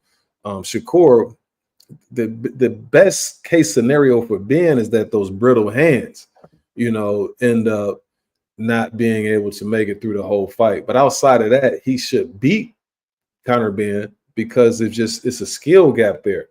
But at the same time, I just wouldn't want him to be taking on that big physical 147-pound guy. That's just, to me, it's an unnecessary fight. Also, you got Carl AKCB said, what kind of Ben with beat? So what kind of Ben would be down Shakur, legs at 154. I'm not calling a spade a spade. I'm not sure what they say. And maybe it's just me. I don't have my glasses. C Breezy says Ben will beat the mess out of Shakur. Okay, legs at 154. The pat stuff ain't going to work at 154. I'm not sure it'll be at 154. It'll probably be more close to 147. But yeah, no, I think that Shakur could handle him at 147. But it's not going to be as easy as what I think Vail and Shelton is saying. But it definitely, I would favor those skills over somebody who's just going to be throwing those wild shots like that. Easy All right. work. Easy work. Yeah, I don't know about with them hands, man. You got some little brittle little hands. All right, so let me go ahead and keep it moving. Right now, in October, it says you got Bivol, better beef. Can Bivol silence the doubters in the third encounter? Well, I would say with better beef to me. Yeah. You think Better Beef got a shot in this one, or did his last opportunity was Better Beef has a shot at any fight that he's in. Yeah, he has a shot, but his chances are dwindling based off of Bivol winning that second fight, and kind of Bivol. I can't. It's hard because these fights are so close. You can't say that Bivol has his number, but I think Bivol is comfortable enough with him. I mean, it's still a fight. Like Bivol is still getting hurt in a fight by Bitterby, but because he knows the rhythm and everything, and it's not like they wait years to rematch. I think it's still an equal fight. Like either guy can still win the third fight. You know, it's just that Bitterbeef is the older man, so that part works against him. Yeah, I agree with Val. To me, the rematch definitely favored Bivol. He landed, all the good shots. Bitterbeef just couldn't close the gap. Like the success that he's been having with all the other fighters that he's faced. So, to me, the rematch was a clear win for Bivol. But I don't see Bitterbeef having success, in the trilogy. Unless he just gets like a surprise knockout. I just can't see it because Bivol's too fast on his feet. He's too fast. He's defensively sound. So he's got all the goods, man. So I just can't see Bitterbeef coming out on top. But he gave us great fights. Good knockouts. So, but each man won one. So one won the first, the other one the second. So it makes sense to have a trilogy. But yeah, I'm going for Bivol by decision. I can't see Bitterbeef, winning this fight. Did Bitterbeef really win the first fight? Yes, he did. The first fight was close. Yes, he did. To me, he did. Yeah, to me, he did. But Bivol clearly won the second. So, it makes sense for a trilogy, but I just can't see, from what I've seen in the rematch, I just can't see Bitterbeef, taking this one. My man Breezy said Bivol is going to win again. 40 will never be the new 20. I like that one. See, Breezy, come through, man. If you want to chime in, man, we love to have you. You got your jump on the panel. Yeah, I got Beterbiev by stoppage. Y'all just want people on that. So what do you say, Sean? Artur Beterbiev by stoppage late. I think I gotta go with Bivol. I think Bivol, to piggyback off some of the things you mentioned, Ty, machine, man. He's a machine. He gets in there, he throws his combination, and he's a master at distance too. And it just seems like every time Bitterbeef wants to start putting some of that pressure on you and some of those heavy shots, he knows when to punch, he knows when to get out. He never puts himself in a situation, I shouldn't say never, because that last fight, I love the approach that he took, where it's like, okay, I'm gonna let this dude get off a little bit this time. So he's gonna get off the first half of the fight, but now he done shot his wide. So once he shoots his wide, he again, like C Breezy said, this dude he ain't 35 anymore. He's 40 and above. And on top of that, that was a quick turnaround from the rematch to from the first fight. Normally, Bitterbeef gets a long layoff in between fights. This right here is going to be a pretty short turnaround too. I got to go with Bivol. And I think Bivol might stop Better B, the older Better B. You know, again, Better B in his prime, I would give him a huge chance. He's just not there anymore. And last thing I'm going to say, it's going to be psychologically not being called the victor. That's the first time in his career, at this stage of his career, this menacing guy, this guy that everybody was afraid of, somebody was able to go all 12 with you and actually beat you. I never thought that I'd see it, unless he would have retired. I never thought that I'd see somebody be able to go 12 rounds for Arthur Better B, especially the way he was fighting early in that fight. When he was sitting there like going a little bit toe to toe with him. I'm like, no, nobody can do that. But he's 40. That's what's gonna make it so much more impressive. The old guy beats up and knocks out the young guy. Well, that's wishful thinking, sir. Hopefully it's a blue moon that day. But, right? So now, Lubin, man, he says Murtazalia after the tailwind, he says, stop hiding. I want that smoke. How much of a chance would you give Lubin against Murtazalia? I love Lubin's heart, man. I wish more fighters, top fighters, and fighters across the board had his heart and a belief in himself. But man, I do not want to see him in there with Murtazalia. I really don't. And I would give him about maybe a 30% chance. And this is not the type of fight that you want Lubin in, because we've seen him take punishment, and you don't want to see somebody that young take this type of punishment. Yeah, I'm with Val. I don't give Lubin much of a chance. Definitely less than 50%. You know, he's chinny. I'm not going to say chinny, but you know, he got caught bad the first round by Mel. His face looked deformed when he fought Pandora, and this guy he's calling out is a power puncher, man. This guy's gonna take it to you, man. What kind of damage is he going to sustain? You know, fighting a guy with that kind of power, you know, for 12 rounds, 10 rounds, whatever it may be. So I don't give him. I think Lubin will try to outbox him, but I think eventually the pressure, you know, Murtazalia, if you're cutting the ring off, he'll probably stop him. But yeah, I give Lubin less than 50% of a chance. Slim and none. And Slim has left the building. Man, go on up in there, Lubin. I love Lubin, man. But again, it's a level of delusion there too, you know, because I always thought Lubin was one of those guys, you know, take your time, young man type of guys when he was trying to face Jermall so early in his career. Me and Danny saw him out there in New York at the Barclays Center when he fought Jorge Cota. He knocked him out in the 4th round. It was kind of like a close fight, and then he ended up catching him on the rope. Now, in Lubin's defense, who is Murtazalia face that he got some power. He got a little bit of speed. You know what I'm saying? That's the hammer. So let him in there. Let's see what Murtazalia can do with that speed. What he can do if he get chin checked on the whiskers against Erickson, the hammer Lubin. Let's see. You know, that's the only one way to find out. In your career, that's the reason why you go after the fights that you go after early on.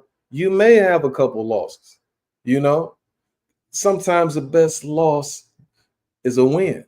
Again, because you figure out what it is I need to work on. We'll see next week when it comes to Cornflake LaMotta. He said, I learned from all those losses. I learned from that Lara fight. Now I'm in better position now. I know what's at stake. I worked on those deficiencies. Lubin, he had to fight. But see, Fandor, I think that it's a benefit of going through a fight of the year type fight with Fandor going into a Murtazalia fight, because Fandor is an anomaly. You're not going to face a 6'5", 154-pound guy who's taller than both heavyweight champions, whose arms are longer than both heavyweight champions. 154 pounder. Who are you going to face that's like that? And Fedor was on one that day. Like, that's the best Fedor that I saw. And Lubin has been looking good. So, man, Murtazalia, you saying everybody else is afraid, he's telling you to don't be afraid of me. So go ahead and make the fight, man. I like it. Did you see the Tim Tszyu Murtazalia fight? I saw it. That's different styles. Did you see the look on Tim Tszyu's face when he got hit? Let me ask you this question. Was Tim Tszyu coming off a loss or a win before he fought Murtaza Ali. It didn't matter. That man, Tim Tszyu, can fight. Tim Tszyu's a tough guy. That was a question. Let's not get that twisted. Tim Tszyu's a tough guy. Tim Tszyu said, "What happened?" Mm-hmm. That man hit that man so hard. That man said, "What happened?" Let me ask you this question. Since you're not answering the question about Tim Tszyu fight, let me ask you this question: How did George Foreman look against Ken Norton out there in Caracas, Venezuela, prior to Muhammad Ali fight? Oh, he stopped him in 2 rounds. He destroyed Ken Norton. Exactly. Then how did Ali look against Norton? He looked like he couldn't beat Norton. He could never figure Norton out. But let's not get this twisted, because y'all see where you're going with this. Mm-hmm. Erickson Lubin is in no way, shape, or form anywhere close to Muhammad Ali. Right. Let's just get that out the way. The point is the style. No disrespect. Is in no way, shape, or form close to George Foreman. Let's just get that out the way. Right. But exactly. Murtaza Ali hits hard, and I would have taken Tim Tszyu 7 days a week and twice on Sunday against Erickson Lubin at any stage, even now. Again, so we saw this man walk through Tim Tszyu like he wasn't even there. He gonna walk through Erickson Lubin like he ain't there. This dude gets hit, he gets hit a lot, and he doesn't have a good chin. He's getting knocked out. Well, that's what you say. Again, going off the loss that he had a gushing head injury that he had against Fedor, like the fight before.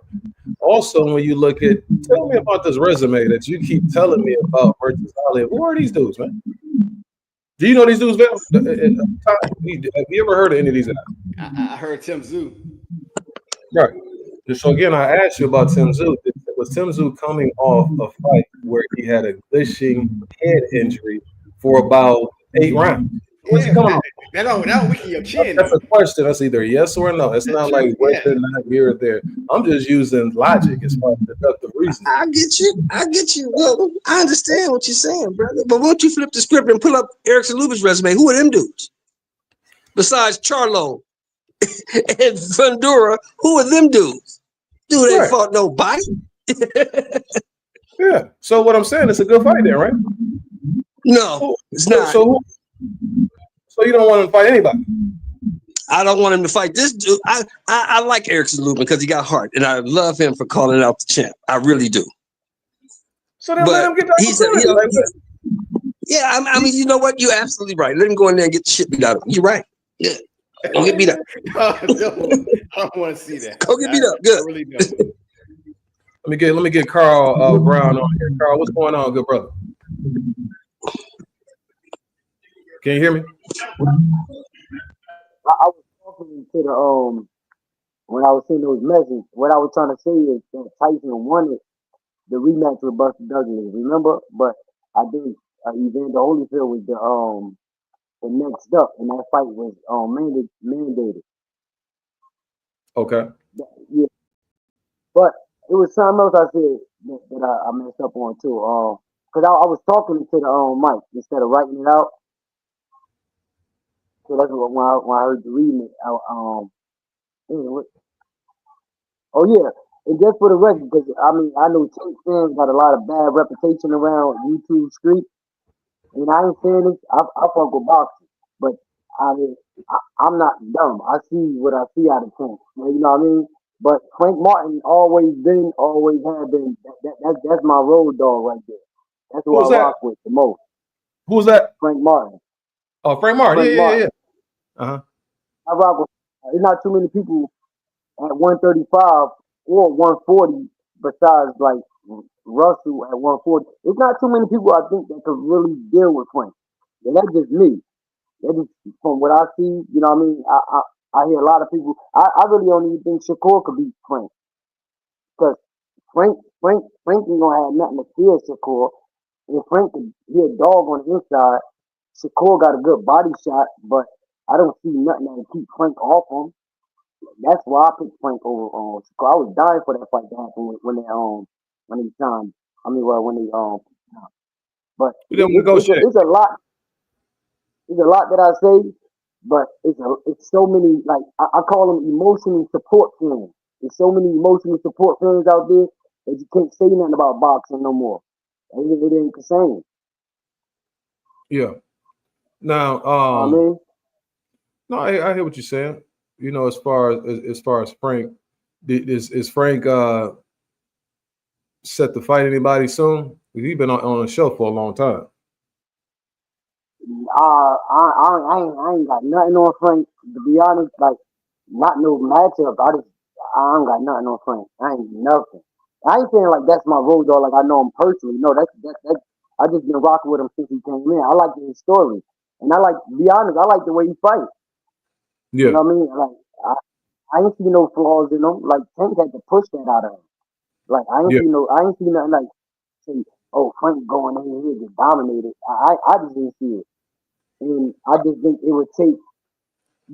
I look, bump all that. My bad. I do want to say the one of the reasons why I give Tank mad respect and a lot of people wouldn't do it. Like, 'cause when you look at his resume, Tank took on all the hard hitters. I'm talking Tank took on everybody that be putting niggas to sleep.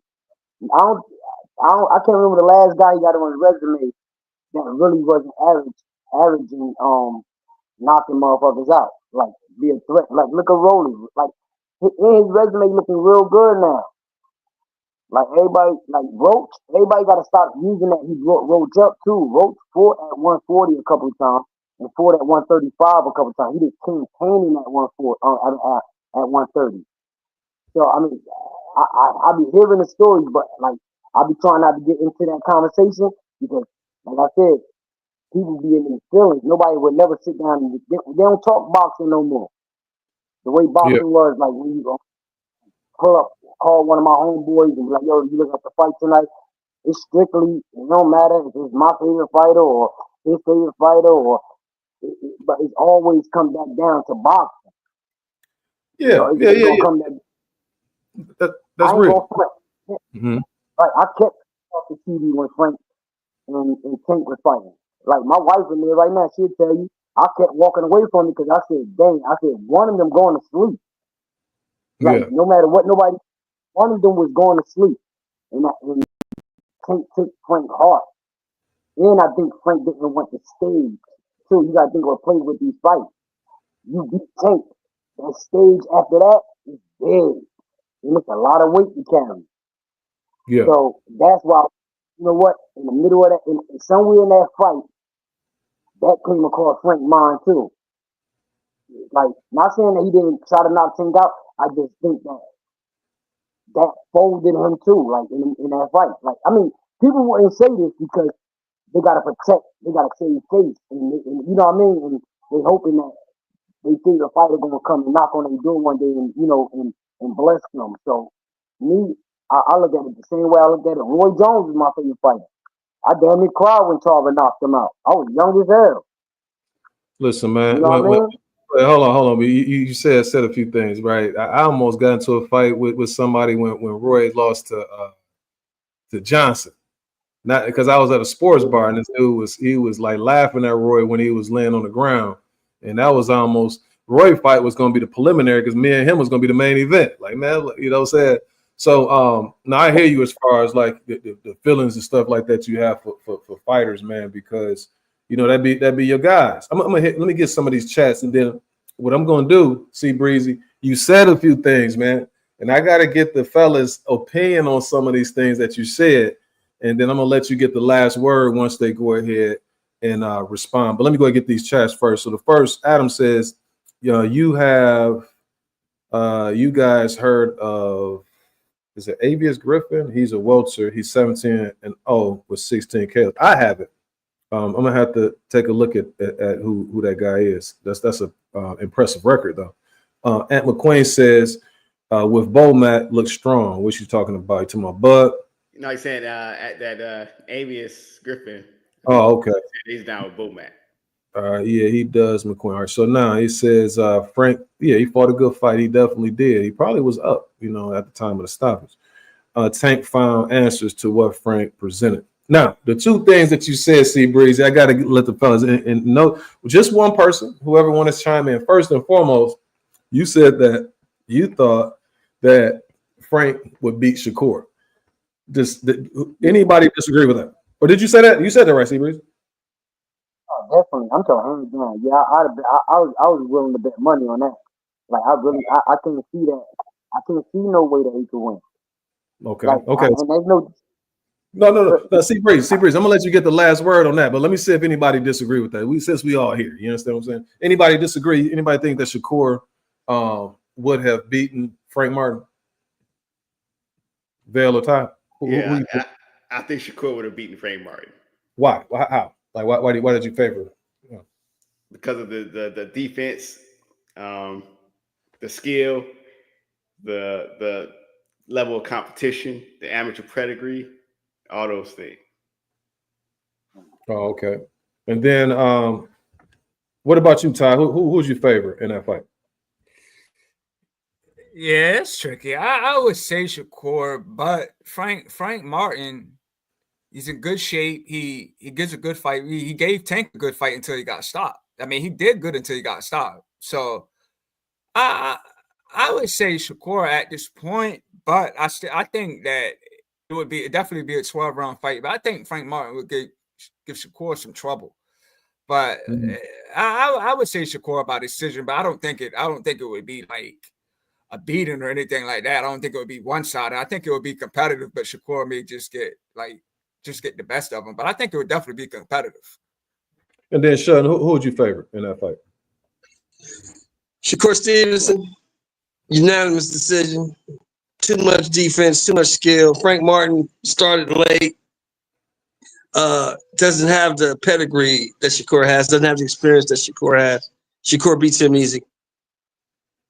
All right, and then see what. So when you saying that, you were saying like I think you said relatively easy, but why do you think that Frank would have the upper hand? Well, this how I see it. I mean, I'm gonna play it out a little bit. I mean, we can't play it out exactly because we don't know how it's gonna go, but we can put two and two together. Like, you know what I mean? Like, Frank on the inside throw more combinations and quicker and stay defense. Like, Frank don't get hit like that. Like, let's be real. Like, if Frank gets caught, like, it got to be like it's some guy. Like just look at the fights that he had, even with Michelle Barrera. Like, let's be real. That guy was on PEDs and everything.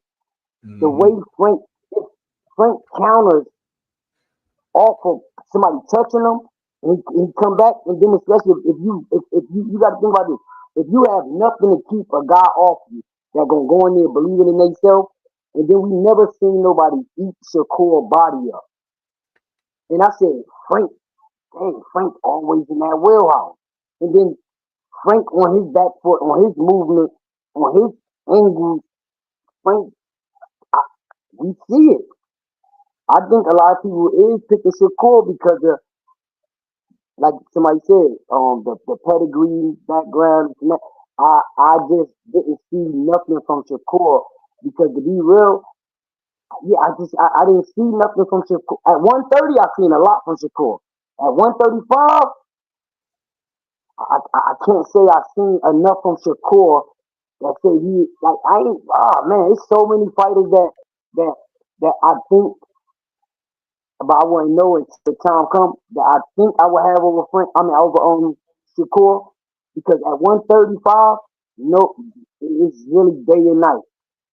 Shakur is not the same fight he was at 130, and then that when you go into the body, that Pally, the way he dropped Pally, and then I seen Pally touching him, I'm like, come on, you got Pally on me with that fast, and I'm like.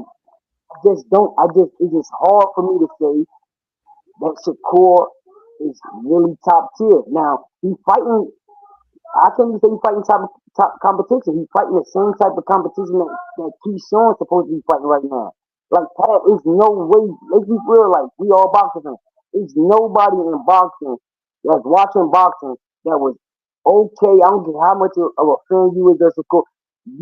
Nobody was okay with that Pally fight. It could have been a lot of different people that really like that was calling his name out. Even just a better name, a better fighter than that. Pally was Name too one. slow. Like for instance, when what's his name? Schofield. When Schofield pulled out, it was two people that picked up. They went after, and it ain't Shakur. Probably like I said, it ain't Shakur's fault. Like people be blaming it on the fighters. No, it's the people that they put in place to make these fights.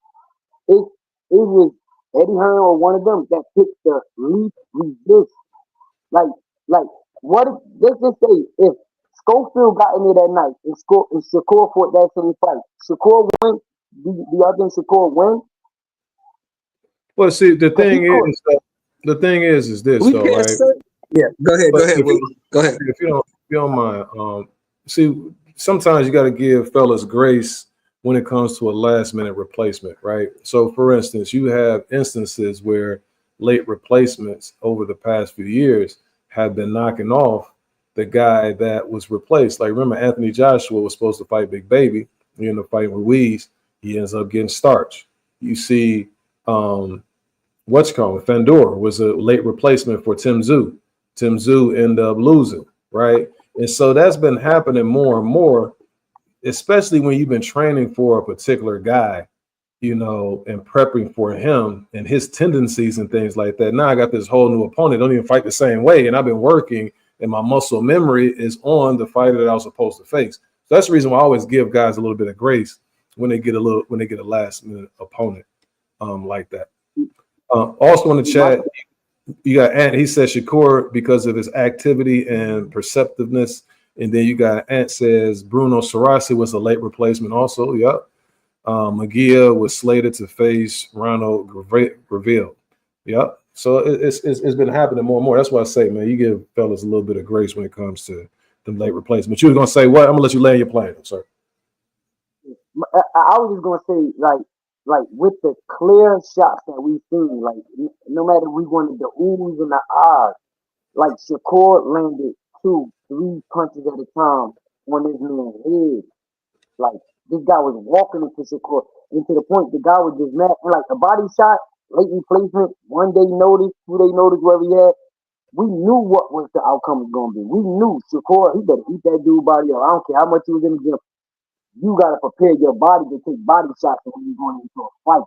So no matter like the late replacement, you gotta be. And Padley's talking about he was on a job, but I don't even care about. I'm talking about the the the straight down the middle, 1, 2, 3, then a body shot, and then Padley is still there. Like you got the Padley. I just don't think that Padley on a level of like what's that guy named? Her name Herrera. Well, the young boy that don't even talk good English. He's calling Shakur out. You I talking don't about think the young Padley. Cuban boy who ain't fought nobody? He been fighting Uber drivers and warehouse workers? I That don't guy? get it messed up. I think Shakur would beat him. I'm not gonna lie. I think Shakur would beat him. I'm talking about. To me, I was looking for like a better fight. Like Shakur put that time in that training camp to go like. But you to gotta the, remember that Schofield pulled out the week of the fight. He all of a sudden got poisoned the Tuesday and the fight was happening Saturday. He sure recovered great that's from what that poisoning though, didn't he? I don't really rock with them like that. I think they story be too inconsistent. But yeah, it's not even far about. It's not even about who he fought. Really, to be honest, I'm talking about the punches that he was landing, and the guy still. It took body shots after body shots for a guy that didn't have a training camp. I'm talking about the clear shot, like the clear shots that he had. I say you give that to any other lightweight that we know, like let's just say like even Moya Tyler, where his name is, yeah. Even got you give them clear shots like that, the fight over early, not just by a body shot. That's just me. I could be wrong, but I'm saying that's what I think. I think the fight would be over if they fought Padley on a 1 day, 2 day notice, and they got those clear shots like Shakur got to the head with them combinations. The fight it don't go 9 rounds. Yeah, no doubt. But Shakur, we know he's not like the heaviest puncher. Like that's not his his claim to fame. You know what I'm saying? He's more like his reflexes, his skills, and make you miss, and that sort of thing. Especially 135. Now, the last thing I'm gonna touch base on, because I don't want to get too far off, and I don't want the episode to go too long. The other thing that you mentioned, I want you fellas to touch base on this right here. If I'm wrong, C Breezy, correct me. You were complimenting Tank Davis's resume, as far as like now with Rolly and his victory over Ryan Garcia, that's even making his resume even better. If I'm saying what you said correctly, the question that I would have for the fellas, what do you think about Tank Davis' resume? I just want everybody to chime in. On a scale of 1 to 10, where would you rank Tank Davis's resume and why? And then C Breeze, I'm gonna give you the last word when it comes to this. I'll say it's a 7, and I say that because we talk about like all these names, and yeah, they are big names, but we got to keep it in context too. When you look at Tank Davis, he's fought at 130, 135, 140. He's never been undisputed in any of those weight classes, and he's never beat whoever the man, quote, I put that in quotation marks, the man, or even let's say he is the man in any of those weight classes. Has he ever beaten the next guy in any of those weight classes? He's beaten champions, but has he beaten the man? Has he even fought in any of those guys? Because remember, he was at 130 when Lomachenko was there. He was at 135 when Teofimo Lopez, Devin Haney, they all were there. The only person he fought was Ryan Garcia. And Ryan Garcia, that was at that weight class at the time, he fought in 140. But Ryan Garcia never been a world champion since he's been fighting, ever. All right, so that's your answer? That's my answer. All right, very good. Before you go, I agree. Well, I agree. I mean, let me get he says, facts, Sheldon. We also have to keep in mind that Kid Austin was a replacement for Cepeda, and Padley was a replacement for Kid Austin. Adam says Kid Austin sounds confident. ASF started at 126. Then he says only watch 130 and up. That might make me a casual. I just make you somebody who don't watch the smaller guys. All right, go ahead, Sheldon. What were you saying? I'm sorry for cutting you off. No, I was just saying I agree with Val. I mean, they talk about this guy like he's this, that, and he's the second coming. He's never even fought a champion in his own division, ever. So, scale of 1 to 10, what do you rate his resume? Who, Tank? Yes, 4, maybe 5. Okay. What about you, Ty? Yeah, I'll say a 5. Like you guys were saying, like you could say Ryan Garcia was probably one of the biggest names. Ryan Garcia had the big following and all that, but like he said, he wasn't a champion. Of course, we wanted to see him fight the Haneys, the Shakurs, the Keyshawn Davises. Those fights never happened. And then he fights Lamont Roach, who was coming, from 130. So not the best resume at all, not giving the fans the fights that they wanted. I will say that a lot of fighters that he fought were undefeated. I can say that much. A lot of them were undefeated, but they still, like you said, he's never been undisputed or anything of that nature. So he doesn't have a Hall of Fame resume. So I'll have to say, competition-wise, definitely not the best, but a lot of undefeated fighters. But he hasn't really accomplished anything. So I'll say 4 or 5.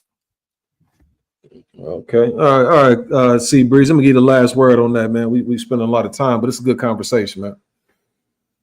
Yo, it's crazy because, like, if I didn't say what I said, for a lot of people would take, like, and I just try to keep it down the middle, like, you know what I mean? Like, I ain't gonna go back on my words, you know what I mean?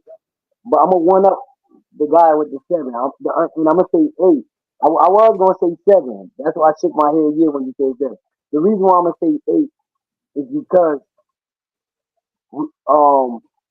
his resume, to me, his resume is like, I think, thorough.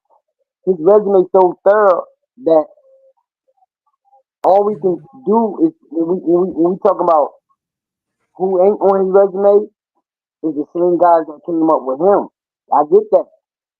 But the reason why I gotta give it an 8 is because we not we not saying they gotta fight each other too. And to me that speaks a lot because a lot of people put a lot of onus on this dude. And I say I never used to like Tank until I started hearing what people were saying. But the reason why I give him 8 is because if you take if I pick one or two people on his resume, it's gonna be hard for for anybody that look at boxing to say they know on one of his contemporaries, their opponent, one or two of their opponents to beat somebody on his resume. So I'm not only was he fighting guys that was undefeated, but they was hard to beat too. And even though a call out don't mean nothing to me no more. I used to love that when guys, but now a call out don't mean nothing. People got to get in there. You know what I mean? So, like for instance, I'm gonna say Frank Martin because that's my guy. He fought Tank. It's when you talk about people that you think that could beat Frank Martin, it's all people that. And Keyshawn just jumped in there because he got a belt, but that's another story too. But how many people can y'all say that could beat Frank Martin in and around that weight class? So Keyshawn Davis. How many? The guys that they probably missed. Oh yeah, I think the reason why they believe Tank Davis' resume is low is because most of the guys that is on his resume, the guys that he didn't face, they believe that they would beat those guys as well, for the most part. But we'll see. It's all debatable. You know what I mean? It's all each and everybody's opinion. As far as what it is that they see. We'll see what happens after Tank faces Lamont Roach in his rematch. That's going to be the first order of business, and then where he goes from there. I don't like the fact that Tank is entertaining a Jake Paul fight if he's successful against Lamont Roach, because that does nothing to me, as far as the sport of boxing. In the chat, I see Adam. He says that he thinks Tank's resume is about a 6 or a 7. So he's kind of in between both of you all in regards to that. But anything else you want to chime in on, Seam Breezy, before we finish up these last few topics? I know that was something that you was passionate about, the discussions about what we were saying about Tank. No. I think we didn't jump in. I really don't even like talk about Tank for real because I ain't even going like this. Salute to y'all, yo. This is my first time being over here, man. This is my first time I think even running across your channel because every now and then I always run across a new channel. But yeah. Salute to y'all because it's channels that been like harsh. Like this conversation was smooth sailing, man. Like you know what I mean? Like and I don't even like bring up Tank because of like I said, other people they emotional attachment to other fighters. They'll never see eye to eye, no matter if you got a fact or they just will never see eye to eye. And I don't get that vibe from over here. I don't get that at all. Like I just hear grown ass men talking about boxing. And I appreciate that. Yeah, and that's what we try to do. You know what I'm saying? Like, everybody's gonna have their perspective, and we look forward to people who have differing views, just as well as people who have similar views. Because you just want to hear that thought process. And that's just good dialogue, man. That's what it's all about for us. You know what I mean? It's not about that, calling names and all of that type of stuff, saying that you don't know what you're talking about. No, you do know what you're talking about. You know what I mean? You're just coming up with a different conclusion. Yeah, Will and I have been disagreeing about Bud and Triple G for about 10, well, how many years we been doing this? Oh my God, man. He really thinks Triple G is an actual fighter. No, that's my guy though. Y'all still my guys though. See, we can disagree, we still cool. Hey, it's all good. Everybody has a different perspective. Like my man Wilton said. We all have different perspectives and we allow people to have the perspective, and it's no shade. Ain't no shame in being different. You know what I'm saying? You see it the way you see it, we see it the way we see it. That's right. Hey, see, don't forget the sub, man. Don't forget to hit that sub button, bro. Yo, I didn't even know. I didn't even know I was subscribed. Like that's what I said. Like if I subscribe to the channel, trust and believe, I had to see it. I had to see it before, and Mhm. you know, I don't be like dedicated to like being on YouTube. And plus, I work from 10 at night to 7 in the morning.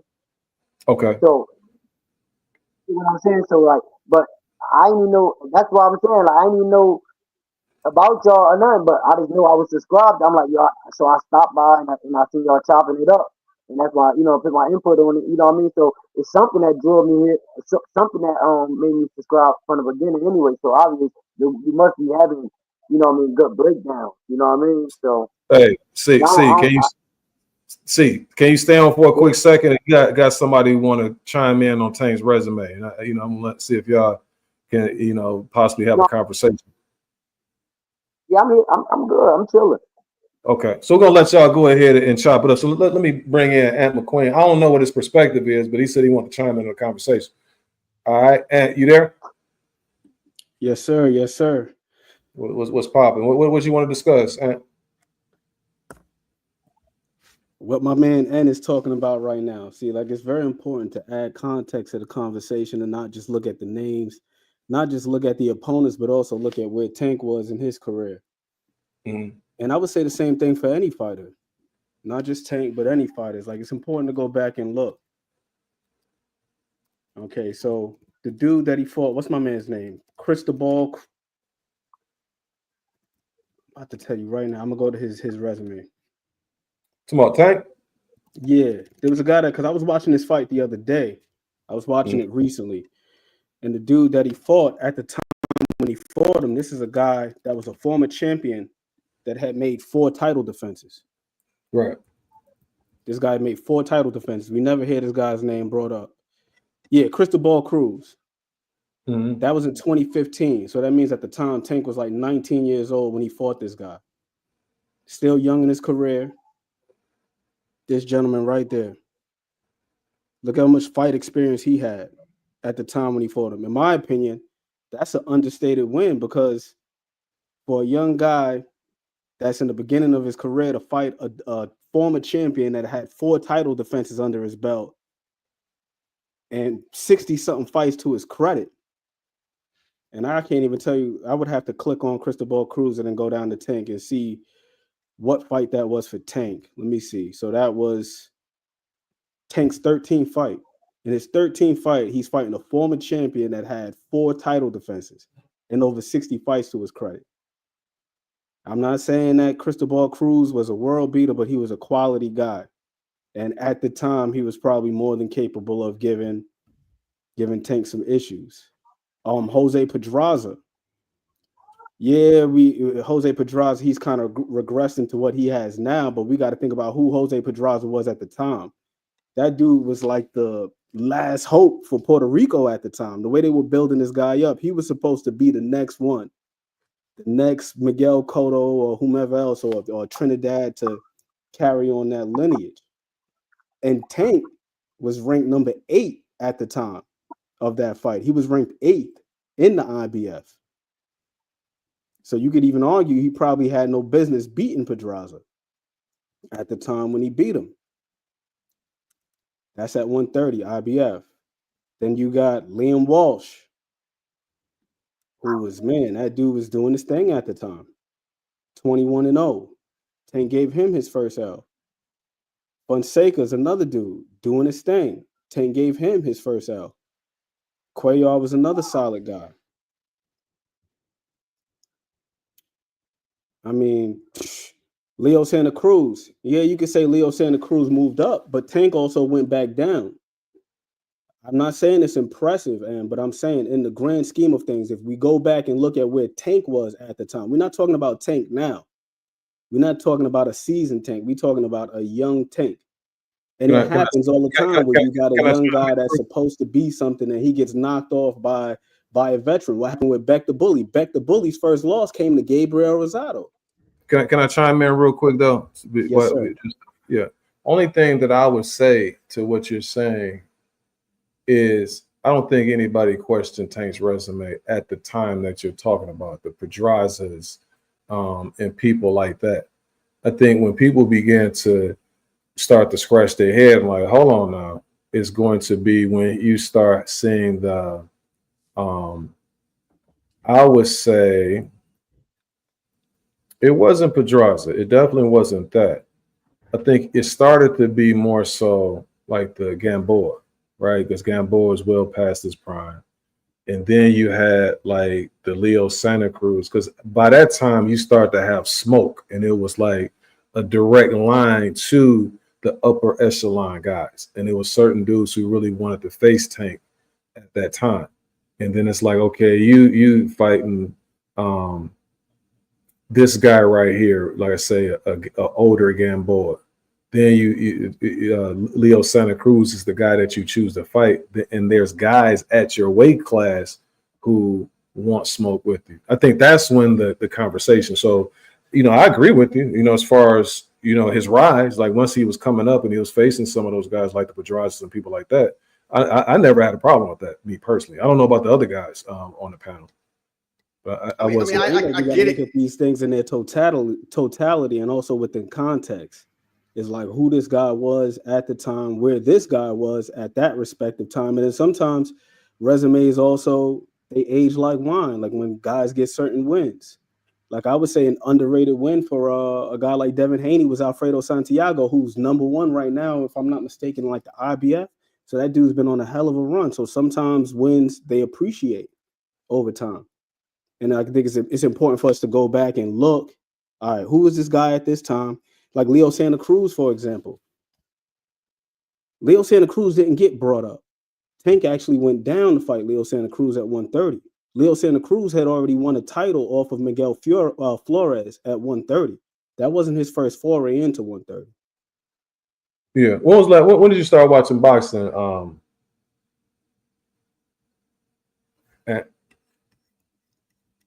I can't even remember. I'm just saying, like, roughly.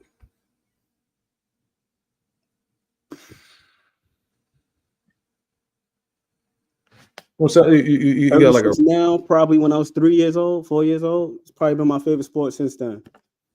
Okay. I'm saying, like, who was some of the guys that, like, your first fights that you remember seeing? Who was some James Toney. James Toney. Evander Holyfield. Okay. All-time favorite video game is Evander Holyfield's Real Deal Boxing on Sega Genesis. He be on the old school. Come on and fight, you wimp. That was press hard. A, B, and C, make them talk. Let me ask this, Will. When did Floyd first get involved with Tank's career? Like, we know Floyd tried to move Tank like his career. So, like, when was like the very first fight where we seen Floyd in Tank's corner? I know he was there, Pedraza, because Tank was complaining because he said that he thought that they were trying to get him a loss. Let me go ahead and read some of this. It says Cristobal had 18 losses going in. Beating him isn't impressive. Okay, that's what he says. Sheldon backstage. And then if you want to come in, why don't he fight Keyshawn or Maritala or Shakur or somebody like that? And again, those are I shouldn't say the arguments that I would make. It's just more so. It's always. So here's the thing, man. When Ellerby used to always talk about when Devin wanted to fight him, we have to let the fight marinate. We have to let the fight marinate. Then Devin gets all the belts. Tank is the man, and Tank is gonna fight who he wants to fight. Then Devin is bigger. Then he's like, oh, he's too big now. It's like, come on, dog. Like, what are we doing? You got Shakur right there. A lot of people want that fight. Those are the two best guys according to when you look at the rankings. And see, it's guys who speak it too. Like they say the right stuff. And that's the people that I gravitate to. For instance, when you hear Keyshawn Davis, I was listening to an interview earlier when he said that he was going for the top guys. He couldn't get them in the ring. He said the next best guy that was up was De Los Santos. And that's the reason why he's fighting De Los Santos. So stuff like that, like to me, that's the cloth that I'm used to my upper echelon guys coming from. And if there don't come from that particular type of cloth, I just shy away from him. I watch him. He's talented. But at the same time, I could never truly get behind him because you picking and choosing a little too early. If you had dusted off some of the upper echelon guys, then you made more of like business decisions and things like that, then that's more understandable. It just seemed like to me, he's money made before he ever really defeated one of those dudes to solidify his claim as being that dude. That's just my point. Yeah, my thing is this, and it's not like I'm hard on Tank, or if you ever listen to our podcast, one thing I will always say is, you know what? I blame it more on Tank's people than Tank himself. It's only one thing Tank said that I was like, okay. And some of this is self-inflicted. Tank does have a pretty good resume, but you got to put it in context when people say, the face of boxing. People saying this dude is like the pound. People say this is the pound for pound, like 3. You know what I'm saying? Like people will say that. Man, like it's just for him when he said, this was something he said. I don't really hold people say their opinions with, okay. He said, I'm already a legend. A legend. You know what I'm saying? A legend. He could be a legend, but here's the thing, though. This is my problem. Like people are gonna say what they're gonna say, but when you say this, when you talk about when people ask him to fight Shakur, well, who did Shakur fight? Who Shakur face? So then, why are you fighting Lamont Roach, sir? No, y'all say no. My point. No, that's you yourself said we are saying his resume is 7. How can you say that? It should be a 10. It should be a 10. The way if you're a legend, your resume should be a 10 or a 9 at least. You know what I'm saying? Is he a legend in Baltimore? Is he a legend? So he can be a legend. Absolutely. That's fine. Like I don't even want to get off into that's frivolous conversation. It's away from the actual competition. When you say something about Shakur Stevenson, who has he faced? How can you make that argument when you're facing somebody who has less of a resume? Is my point. Not if am I a legend and all that type of stuff. People gonna say all type of stuff. But are you in there getting with the best available opponent? Read that comment right there. Just read that comment right there. It sums it all up. You can't say you are the best in the division when you haven't fought the best in that division. Never. You can't say it. Go ahead, sir. I do want to ask though. See, this is how we get a pushback. I do want to ask, like, who is Shakur best winner? And like, I get what you talking about. A lot of people go over their head because they saying, what? Shakur is a 3 division champion. Now I'm talking about a 10. I don't think nobody can name all 3 of those champions. You know what I mean? Just right off bat without looking it up. Now, I'm just saying, but they quick to say it. I'm just saying. But I get what Tank's saying. Shakur. No, wait. I'm just saying. I just think that what Tank's saying is like, what have Shakur done for boxing? Like, I've been on pay-per-view. I didn't give myself the name of the face of boxing. You got these big time media people, right? You look up Tank Davis, you go talk to Stephen A. Smith or any one of them. They say it. So I think Tank is getting hit off of that too. I don't think Tank actually came out and said it. And actually, some of his peers even said it. I heard Shakur say that Tank was the face of boxing. I heard Keyshawn Davis say Tank was the face of boxing. I think it's the fans that make it a little bit messy than it would really have to be. And I understand what he's saying, like what has Shakur done? Not because anybody can get a belt now. Like I ain't even gonna hold you. Anybody can get okay, so he got a belt and it don't mean nothing. Wait a minute. So he got a belt that don't mean nothing. My point is, has Tank Davis fought the very best 135-pound fighters in that division? Yes or no? Because you can say at least one of those divisions, you can actually say that Shakur Stevenson, especially at 130, beat the number 1 guy at 130. Regardless how garbage he is, he did do it. The reason why I say you can't even use that 130 with Shakur, because Shakur, nobody that's at 135 with Tank right now ever did. Wait. We're not talking about that. You skipped right over my question, sir. Has Tank Davis beat the very best 135-pound fighters in that division? Yes or no? Don't take a soliloquy. Yes or no? Listen, I ain't mad, but listen, I said you brought up 130. You said 130. I said no. Bring up 130. I did not bring up 130. Somebody else did. I'm asking you. Y'all came double team the man. What's the question? No. I asked him one question and he jumped all over the map. No, we're not doing that. He was answering. Has Tank Davis fought the very best fighters at 135? Yes or no? You can't say that because none of them fought. None of the guys that he fought. Like, how you know that Shakur could beat Frank Martin? I'm just asking. You don't know that, I'm but you gonna positive go by Shakur what could beat Frank Martin. you see? I'm But would positive you he could bet beat that that? guy. I think if they ever make that fight, I will. Me personally, I bet top dollars with you just because I'm a Frank Martin fan. That's all. Just a friendly bet, but we can bet top dollar. I will bet that type of money. But I think you going off the accolade. I never seen none of them go from 130 to 140 and then campaign at 135.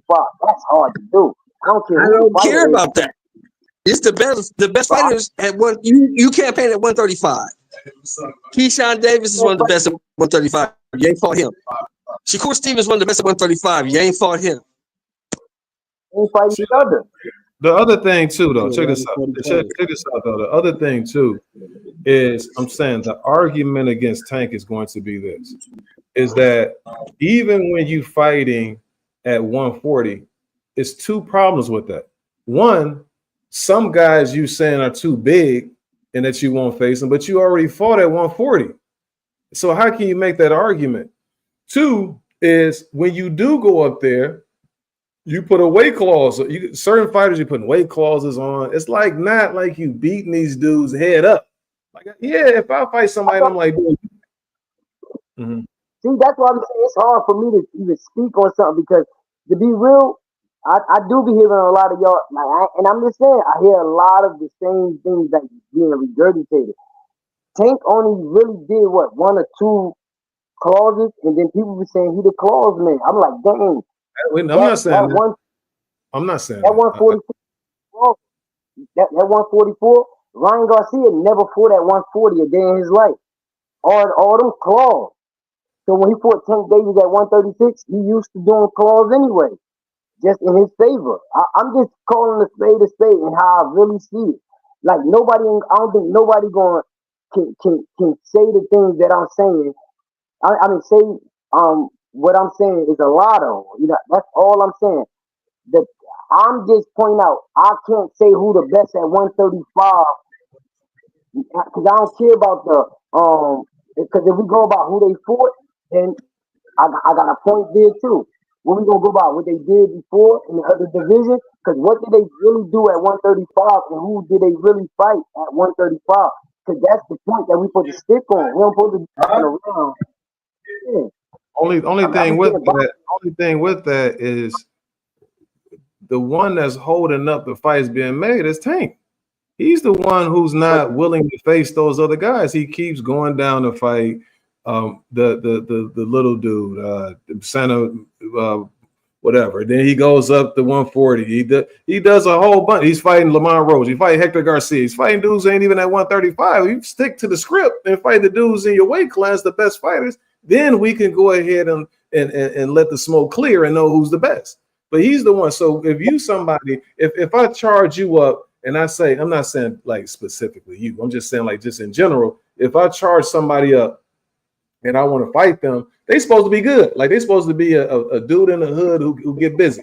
And I charge him up and I want to fight him. He like, man, what have you done? Whatever. But he's whooping on everybody else. But when I come at him, he's sitting up here finding the reason why we shouldn't have to fight because of the fact that who have you beat, dude? I ain't gonna. So no, then I can't really put you over the dude that you're not really willing to face. You figuring out a way not to get busy with those guys. And in the chat, Alpha Paris says Shakur has a better resume than Tank. He said he's a 3-division champ and former unified champ. Lamont was a good fight. Who can't lie? But they got to run it back. Yep. I think we all agree on that. How many fighters duck Shakur at 135? Man, the list goes on and on. Alpha Paris says Tank already said he is a prize fighter and he only fights for money.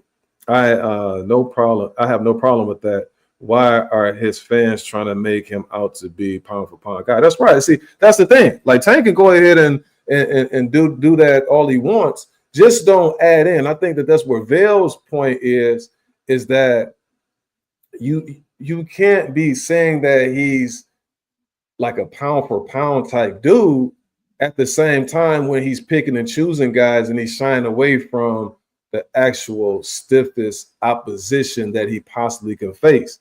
If you did that, then you can share both arenas in both areas. But right now, yeah, you can be a cash cow. You might be like one of the faces of boxing. Okay. But at the same time, we really can't put you on a pound for pound list unless you're fighting pound for pound caliber. The flip side of that is this, though.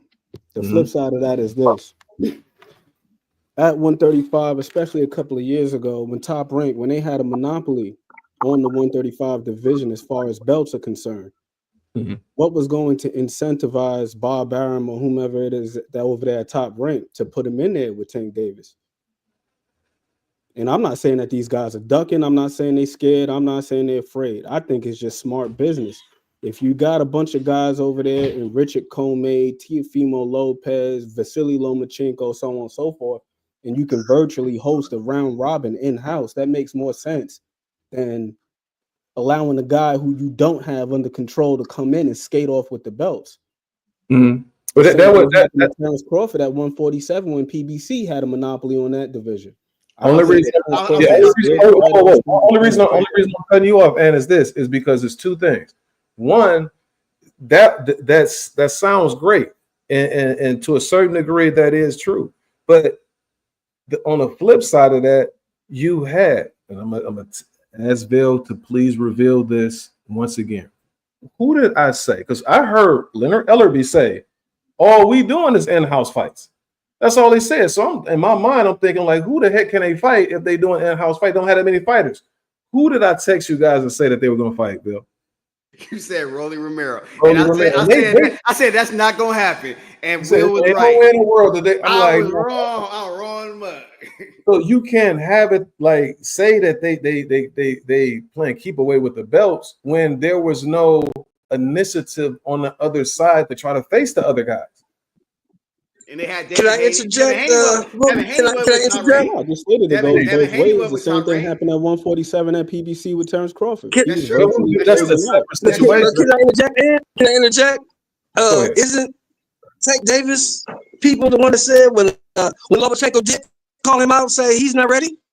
Or am I tripping? Or is this the other thing too? Lomachenko the same one who said. Isn't Vasily Lomachenko the same one who said, well, I can't fight Tank Davis because he's talking about fighting me on Showtime and I have exclusivity with ESPN? Somebody that was 7 years ago. He said, so it goes both ways, bro. See, right. The other thing too is this.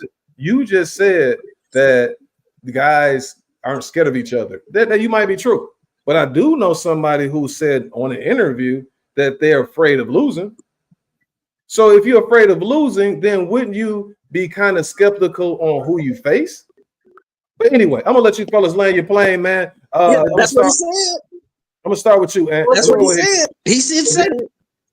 Before we close out, I'm gonna say shout out to everybody, man. Good conversation, man. Shout out to the Breezy. Shout out to Ant, man. So Ant, go ahead, man. I'm gonna let you land your plane, man. So say what you want to say, man, and then we'll go ahead and close this one out. And then you too. That was pretty much it, man. It's just good business on the part of the promoters, and I don't knock it. I understand it. The same thing is going on right now. You're saying why doesn't he fight Raymond Morataya? But Raymond Morataya just won the title eliminator in the IBF. He became the interim champ. You don't think that they want to at least build his profile a little bit more? If Vasily Lomachenko doesn't come back, he's likely going to be upgraded. They're not going to just throw him in there with Keyshawn Davis and make a unification. They're going to wait that out, allow him to establish himself as a champion, maybe make a defense or so, and then they'll probably pursue unification. But once again, if you're Bob Arum and you got your guy Keyshawn Davis and you clearly believe in him because you got him fighting in these hometown fights in the Scope Arena, you don't want to just potentially douse that flame right now. Like, yeah, you keep the interest out there.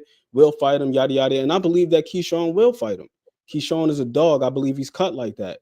But it just wouldn't be smart business right now, which is also part of the reason why you got Leonard Ellerby talking about letting things marinate. And like what C. Breezy was saying before, when he's saying, what have you done? The way I interpreted it was not so much what has he done as far as his resume is concerned, but most of the time when we see cross promotions happen, it's when the public demand is so great that they're almost guaranteed a return on their investment.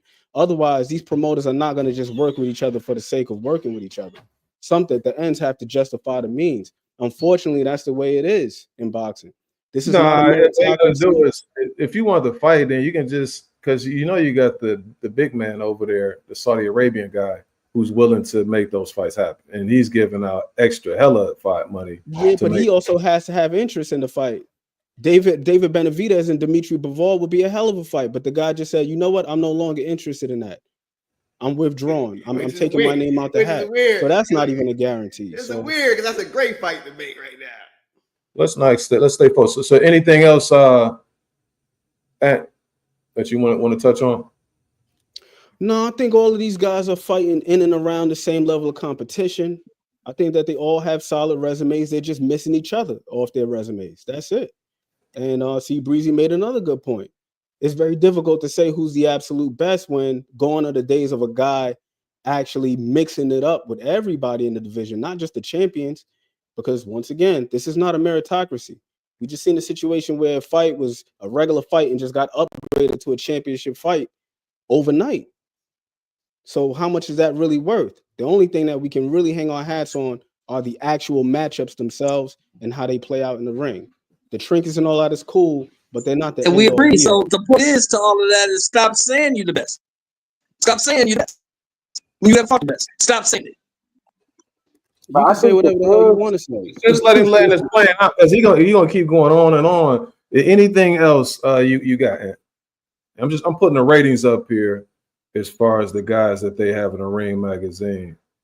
You know, who's rated at 135. But anything else, as I want you to be able to say what it is you want to say without any interruptions. You know, get it off your chest. No, sir. Appreciate your perspective, my guy. Make sure you hit that sub, man. You know, always, man. You Already always, there, bro. Appreciate you having me, and I appreciate all of y'all up here, man. Sincerely. yes, sir. Have a good one, bro. All right, talk to me, C Breezy, and agree with a lot of your points, man. yeah, I mean, I just try to. I mean, keep it real. I just like if you really just take the feelings out of it, like you know what he meant when he said, "What have you done?" Like, you know what I mean? Like, because let's be real, even Shakur fans, I know they ready for him to get on pay per view. At least just see how it go. Like, you know, let's throw him on pay per view because, like, at this point, like they said people dumping. Like this Williams to pay the fight. Let's be real. This will be at least a $25 pay per view. Something off just because you gotta see where it's gonna take you, and then you're gonna see, oh, you know what, we can try pay per view with them again. They ain't even trying pay per view with them, and for them to be trying pay per view with the likes of Tank Davis, even if Esau Pitbull Cruz, when the last time he wasn't on the pay per view, you get what I'm saying, and stuff like that, like so. That's my point. What I think, and I just want to give a little pushback on this Ring magazine. I ain't gonna lie. I see two people personally who I think that shouldn't be on it at all, and that's No, this Dennis who's that? Baranchik and Andy Cruz. Andy Cruz got like 7 fights. If he could Right. be number 5, that he is in place to. He is in the right place to fight the likes of Keyshawn Davis. If he's number 5, he in the spot that he should be able to fight Keyshawn Davis, and Keyshawn Davis or knowing it, his fans should be saying, "Oh, yo, that's he haven't done nothing yet," because what he is to him is what you get. What I'm saying? I hear what you're saying. Yeah. It's on that pattern. So I ain't gonna lie. I don't think that Andy Cruz and his what's his name? Dennis Baranchik. Baranchik.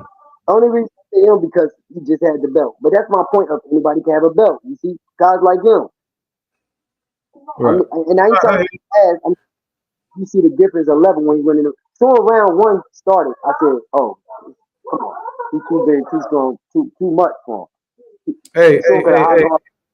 Hey, Breezy. You listen to what type of music you listen to? Well, I listen to R&B because I sing and I write songs. Okay. Well, But who's some of your favorite? Like, who's your favorite artist? my favorite artist, well, I got a mixture. I got I mean, don't give me no slack on this, man. I grew up. I'm 41, man. Yeah, R. Kelly. Kelly. That's because I grew up off him.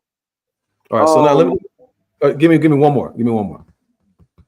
All right, and if I had to say my all-time favorite, DMX, because I think I know all his songs. DMX. Hey. I'm asking for a reason. I'm asking for a reason. Okay, So when you talk about your favorite artists and you like them because of whatever reason that you like them, right? Do you like them because of how many records they sold, or is it because of the music that they create that's soothing to you, or that just bows down your alley? Is it the fact, well, I'm getting him because he's the #1 seller, or is it because of the fact that they cold, like they get busy? Yeah, I think DMX from the rip, I liked him because not only was he telling, and me, I'm big on, and obviously you can tell I'm an R. Kelly fan, and that's crazy. I just noticed this just now as we talking that they got two things in common, that they tell stories. Right. They tell, and it's real life stories, and you can tell, like it's hard to say, man, he ain't been through that, or it's just that type of feeling that I get when it's real, it's authentic, right. like. So, and the reason why I appreciate you sharing that, because I believe both of those guys are talented and geniuses in their own right? But the reason why I asked you that question is because when you like something and you like it because of the talent, and it's not like somebody listens to any of those guys because of like, what did they do? Like what how many records they sell? He ain't sell. No, they cold. They get busy. So if when you talk about, to me, like Tank in reference to a Shakur Stevenson, who cares as far as that's concerned? We're saying that we think that he can beat you, sir. So don't be asking me as far as what did he do. I don't care what. I just think he can beat you. I don't know about all that. That's all the promotion and the negotiations. Like, that's fine and dandy as far as what you thinking about that. Y'all talk about that when it comes to signing them that contract. But as far as me thinking that he really has a legitimate shot at beating you based on your styles and things of that nature, that's what we asking. Are you gonna fight him? Like, I'm not asking you because of how much, how many pay-per-views he has and all of this type of stuff. That's all. I'm trying to tie those two things in. C Breeze. I'll just say this. Can I say one thing real quick? No. Breezy, I got something to say to you as a DMX fan, because you that caught my attention. Because I'm a pretty good DMX fan, but I heard this song, and it was before he was popular, but it got my attention. I might remake it one day. But this song was called "Born Loser," and that's all I'm gonna say. So in the chat, Adam says, I guess I'm one of the few people that doesn't like the rematch. I think Tank should fight is Shakur and Keyshawn. Okay, all right, but let me go ahead and let you land your plane. Anything else you got? You want to finish up with? And I apologize for cutting you off. I just wanted to try to make that point. No, but I definitely understand. I definitely understand what you're saying. But deep inside, I think you understand, like, the true meaning behind it. Because at the end of the day, and it's like this: if your promoter don't believe in making money in you, why you coming over here trying to make money off me? Like, stuff like that. And it's petty, but come on, it's business. If you do it on your own, it's calling my name. And honestly, I would feel flattered if I was Tank. Now, I think that's why he don't talk as much. I feel flattered if every day I wake up and I hear my name out there like that. I'm like, hey man, like I gotta be a big deal in this sport that they call boxing, because even my peers talking about me, and they ain't all saying nothing bad. They all ain't saying bad things. Like, Shakur don't got all bad things to say about Tank. I think Shakur mad that him and Tank is enemies. I think he did want that friendship with Tank the way he had with Keyshawn Davis. I mean, it's a long story what I think. I could be 100% wrong, but I just think it's a lot go with that. And I ain't gonna call it envy, jealousy, but I could call it envy, jealousy. It's just a lot that go along with that. And I do understand what he's saying, and I understand what people trying to say to back up but they play it off, act like they don't understand what Tank mean by like what have you done for the sport. I don't think it's about the belt because that is shown that anybody can become a champion. It really is shown that, like, and we all see that. So, I, I, and I don't even think it's real hate the way the fans make like the way the fans make it out to be. Like, I don't think it's that much hate. I just think that I genuinely, I really understand what he said. I mean, what he meant when he said it. And it's like there's no hate or nothing. But if y'all gonna come at me, let's be real. What have you done? What people Okay. like? We go to the books right now, a certain number, but what can you match me with? Yeah. Like I think mine's on record. This is what I bring to the table. What they gonna go off for? You know what I'm saying? So that's the see. And if people thought like that, be for real. If people thought like that and just kept it there, boxing would be alright. And plus, this fight probably would have been happening. But how messy people trying to make it out to be, and I think like, man, I don't have to fight him if I want to, and I can go about my life. I'll be mad. I'll be mad if Tank don't give us that fight. I'll be mad. But hey, I understand. I want I, Frank Martin to get a piece. yeah. I hope hopefully Frank can get back in that ring soon. You know what I mean? I saw him training and things of that nature, but you got to, actually get back in there.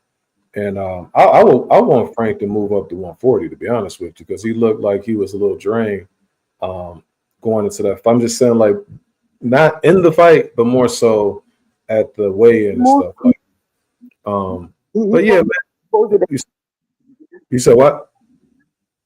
Posted that he at 140 now. Oh, okay. That's good. That's good. I'm glad because I just saw him on the rankings at 135. But yeah, man, I certainly appreciate you coming through. Last thing I'm gonna ask you this, man. Any way we can get a hold of you? Said you sing a little bit. Any way we get a hold of some of your music or anything like that? Nah, I'm that guy that was at the block party. The whole family loved me to sing.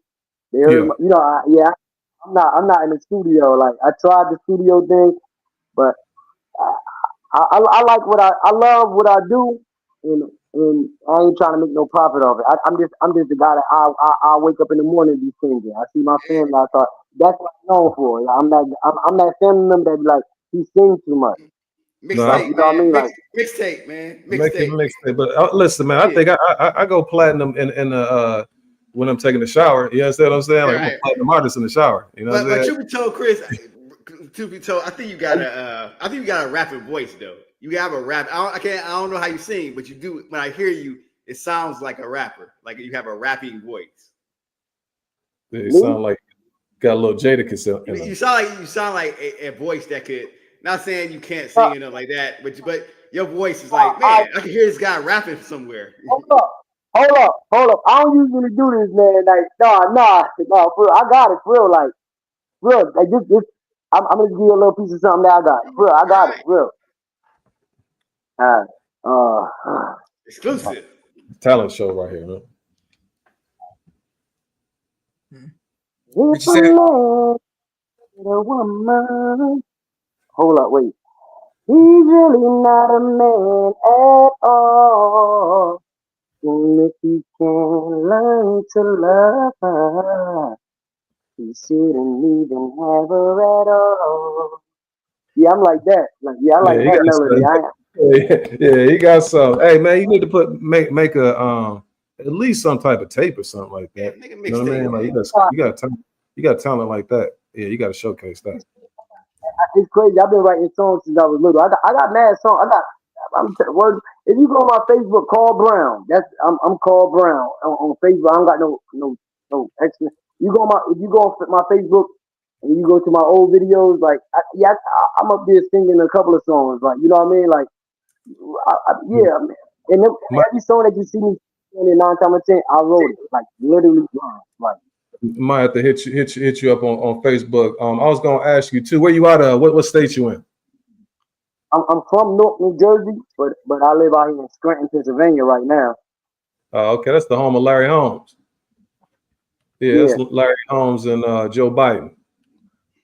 Yeah. Yep, Joe Biden. Yep. Yeah. I know that. How long you been out that way? Well, I've been out here since since '06, but Okay. I got my family still live in Jersey, Okay. and you know what I mean. Ain't nobody else business, but a lot of deaths that happened in my family, so I was really down there. Like, so for me to be out here since '06, I say '07 because when I came out here, I got locked up. I came home '07, and from there I've been working at a job in North America. I've been there for 16 years, and then I stopped working there. And like, I just got stationed there. I switched my whole shit around. Like once, especially once I had my two daughters, like that humbled me a lot. Like Yeah. this is where I'm at. Like where I'm at now, like either home or work. Like I did a whole 360. And I be in Jersey just to let my family know. You know what I mean?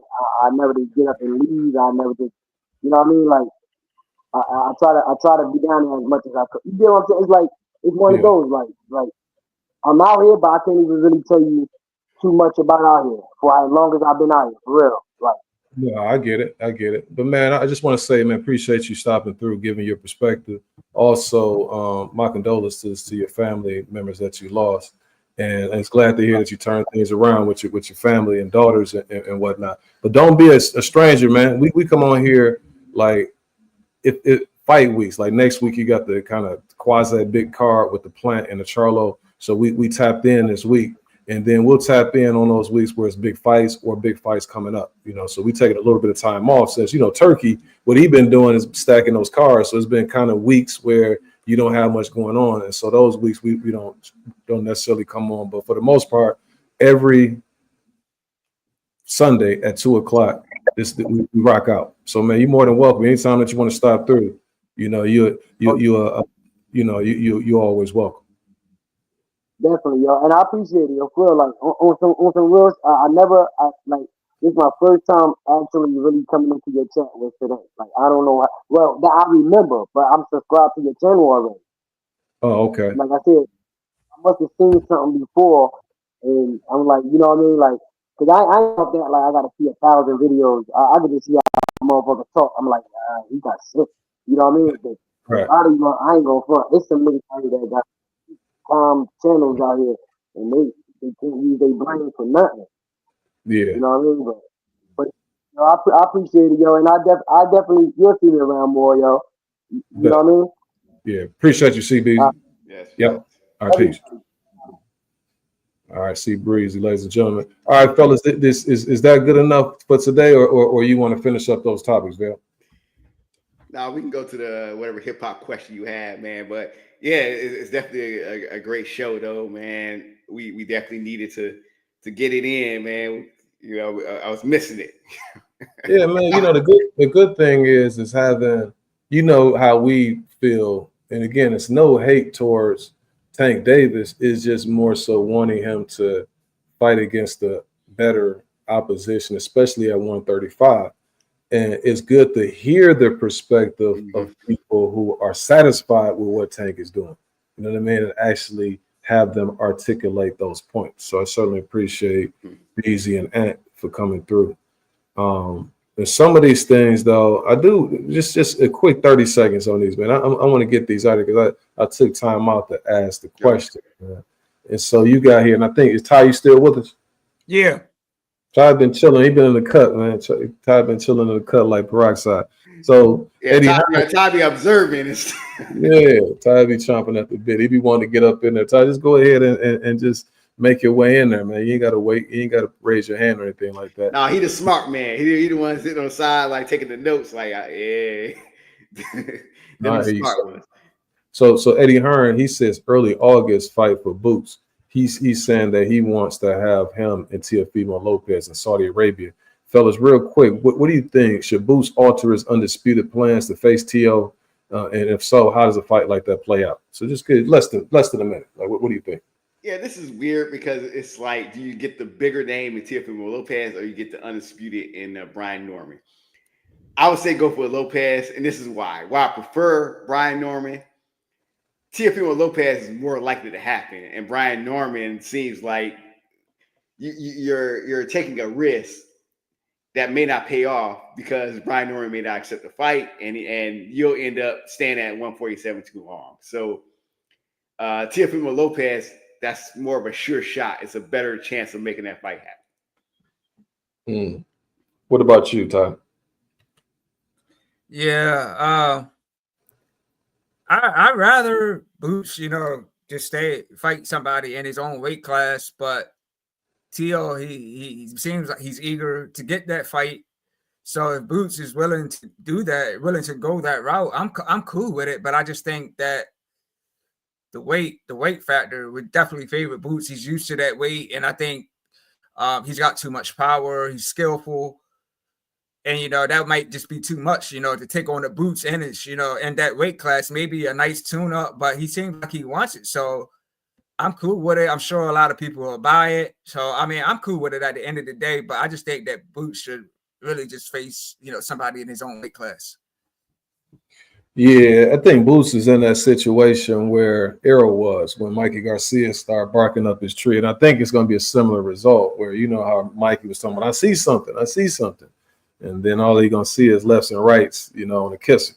So here, Tim Bradley is talking about, he issues a stern warning towards Boots. He says, avoid Teofimo because he thinks that T.O. steps his game up when he fights like the upper echelon guys. I'm not so certain about that. That's true, but Ennis knows what's up, and Ennis knows that I'm going to bring my A game. And I think, let's say Ennis brings his A game. He can put off an impressive victory over a big name, which will put more eyes on him. Now, see, here's the thing. When you think of that, you think of two guys in particular. You think of Loma, who was smaller. Loma was coming off injury. Loma was on a layoff. 2, Loma started late. Once Loma started turning it up, then he was having some success. So that was that fight, right? Then you have the Josh Taylor fight. Now, I think Josh was had a little bit more in the tank than he had what we saw yesterday. But at the same time, I don't think that was the Josh Taylor who fought Jose Ramirez, right? So, in retrospect, was that really all of that, what we thought we saw? But Boots is a whole different sandwich that you're dealing with. He's a young guy. He's big. He's strong, athletic, power, both hands. Now, he does have some weaknesses, but I don't know if Teofimo will be able to exploit those weaknesses. And even if he's able to exploit some of the weaknesses, danger is always going to lurk throughout the 12 rounds because Boots has power that Teofimo would have never faced in his entire career. He wasn't willing to take chances against his last opponent who didn't have any power.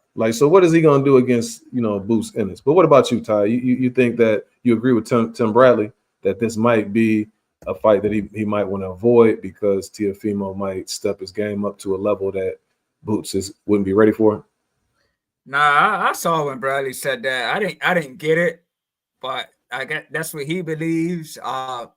Now I don't think that Boots needs to avoid him because that's a bad matchup or anything. And I think it's the other way around. I don't think Teofimo should be going up to a weight class fighting a guy with that kind of power. I think he needs to go up, test the waters, see how he looks, then go into a fight with Boots. Not just go to 147 and fight on the guy that's unified. So now I disagree with Tim Bradley heavily on that. So you agree with Am McQueen? He says that got to put the little guy in his place, and so it looks like it'll do. He'll do it. Bill, you want to talk about this again? 30 seconds. Let's go ahead and knock these out, man. You got De La Hoya. He says since Haney's a runner, that Garcia needs the Rolly rematch. Do you agree that if you were Mikey Garcia, that you would take the Rolly rematch as opposed to the Devin Haney fight? It's funny if you put them against each other. Actually, I would take the Haney rematch because I think that would be more eyes on it. Because you hear what people been saying about Devin Haney and Ryan Garcia in the first fight. It'll be so much attention to the second fight. I think it would sell more than a Garcia Romero rematch. Nobody wants to see that. We already seen Romero beat Garcia. Yeah. What about you, Todd? Yeah, I'm with Val. I would rather see Haney and Ryan rematch. They had history. Even though the fight was changed to a no contest, this is an opportunity for Devin, to get back in there. Fits, what he felt shouldn't have happened in that first fight. So Yeah, and I believe that would definitely bring more eyes. I don't know why Garcia performed like that. I don't know if it was the different setting, pulling up in the cars, fighting outside. I don't know if that didn't motivate him. I don't know, but that was a PEDs, sir. performance. PEDs. Yeah, the PD. He didn't have any PEDs. Yeah, that juice in the system. So I'd rather see Ryan and Devin for sure. Yeah, I want to see a PED-less Ryan Garcia versus Devin Haney. See how that fight plays out. As opposed to a Rolly fight. And it says, good point, Boost versatility may come in effect as well. He decides to sit back and put the anus on T.O. to be first. It could be problematic for T.O. All right, so now let me go ahead and let me keep it moving, man, because again, it's getting late. All right, so you got, oh man, who do you favor in this fight right here? Schofield and Tevin Farmer. I don't know, man. Tevin Farmer be on the road, even with his fight with Zepeda, he been getting it in. And it could be that Zepeda is not as good as advertised. But Floyd Schofield, we don't know how good he really is neither. And he seemed vulnerable in a few fights. And I don't think pulling out that fight with Shakur was a good look. Yeah, I don't think that was a good look, because even if you would have lost, at least you would have showed that you're willing to take on a challenge like that. And I didn't really like that. So Farmer, I think that still gives you a glimpse of kind of what would happen against a Shakur Stevenson, because Farmer is still, even though you can't compare it to, Farmer is still a little defensive focused too. So, I mean, if the Shakur Stevenson fight never would have said anything about that, this would be a good fight. But because you went from a Shakur Stevenson fight to a Tevin Farmer fight, that's the part that I really don't like it. No, so this would be good. It's kind of like what Zepeda did in terms of facing him before Shakur, if you were going to fight Shakur next. I'm rooting for Tevin Farmer in this fight. This right here, see, Zepeda is better than this kid at this particular point of his career. Now, he might have more dynamics as far as like power and things like that. I just think that his lack of experience, right now. So this is going to be a good test, man. I like the fight for him. And I'm not going to say Kid Austin pulled out of the fight, because Dubois pulled out of the fight, because I'm not saying that he was scared or anything like that. He may have been sick, because Dubois ended up being sick, that week as well. And then, as this Farmer gave Maritala a hell of a fight too. Yep, arguably a point deduction away from winning that fight. Yeah, he's been on the road. Farmer is still viable. Yep. Now, this is going to tell me too what Farmer should do with the rest of his career if he's blitzed. You know what I'm saying? Like if the kid gets him out of there, then it might be that time for him. But right now, he's still looking like a very formidable opponent. Ty, did you chime in on this already? Yeah, this was the topic that I was waiting for to come up. Yeah, I'm happy for this fight. It's a good fight for Farmer coming off his loss, and it's a good fight for Schofield.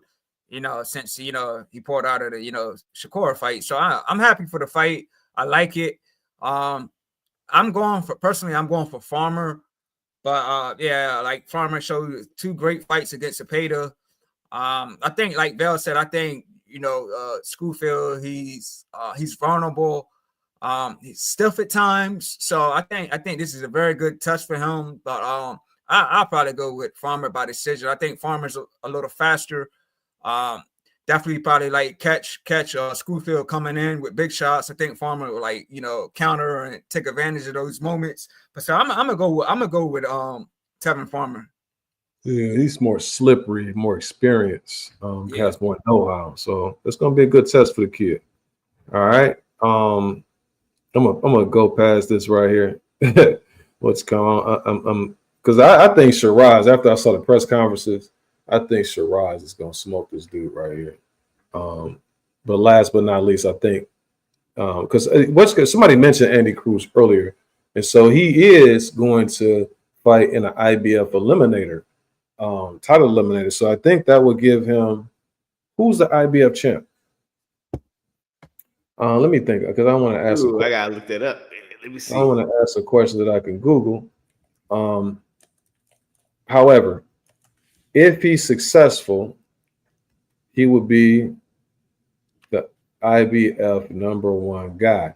I'm gonna ask you this question, man. Will Cruz become a world champion in his career? Probably.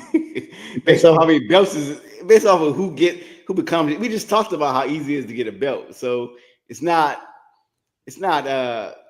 crazy to think that Andy Cruz It won't is win. under certain circumstances, but when you got the champions, Davis, Shakur, and you got Keyshawn, that's why I asked the question: will he become a champion? Yeah, because you gotta think though, they're at different stages of their career. So by the time they move out, Andy Cruz will still be fighting, so that's why I say that, yeah, he could still become world champion. By the time who moves out? Like All of them, Keyshawn? like you got Tate Davis talking about he only got 3 more fights and he's gonna retire. Andy Cruz got at least 5 more years on him. You know what I'm saying? So he's gonna become champion eventually. It depends. So now, if he mess around and face somebody like a Keyshawn and gets smoked, or if he ends up with a fight against somebody who stops him, like a Zepeda, somebody like that, you never know. So I think it's a 50-50, maybe less than 50. I think it's about. Lomachenko is the current IBF champion at lightweight. What you think, though, Ty? Yeah, I think so. Yeah, he's got the potential to be one. He's in the boots, Bozy in his gym, so that's a good gym to be around, surrounded by other champions. So he's out of fit. That gym is in Philly. Philly's got a lot of great fighters, so I think he's got good motivation, good team, and that's all the the tools and the recipes to be a champion. So yeah, I know it's still early in his career. So they're building him up, but yeah, I think he'll reach that status and become world champion. Yeah, all of those things you said are recipes to create a champion. One thing that he doesn't have in his favor is, with the exception of Lara, who's with PBC, normally with Cubans, they make it very difficult for them in some capacity, whether it's getting decisions, whether it's scrutiny, like they were doing with Rigo. Sometimes with Lara, he's boring, he's this, he's that. Then you had the Ortizes who had to go through a gauntlet or you had to go through different loops and hoops and stuff like that in order to get his shots. And by the time he get his shot, he about 68 years old. So that's the only thing that he has going against him, is somehow, some way, they kind of discriminate against those Cubans, unfortunately. And I think the reason why is because of the fan base.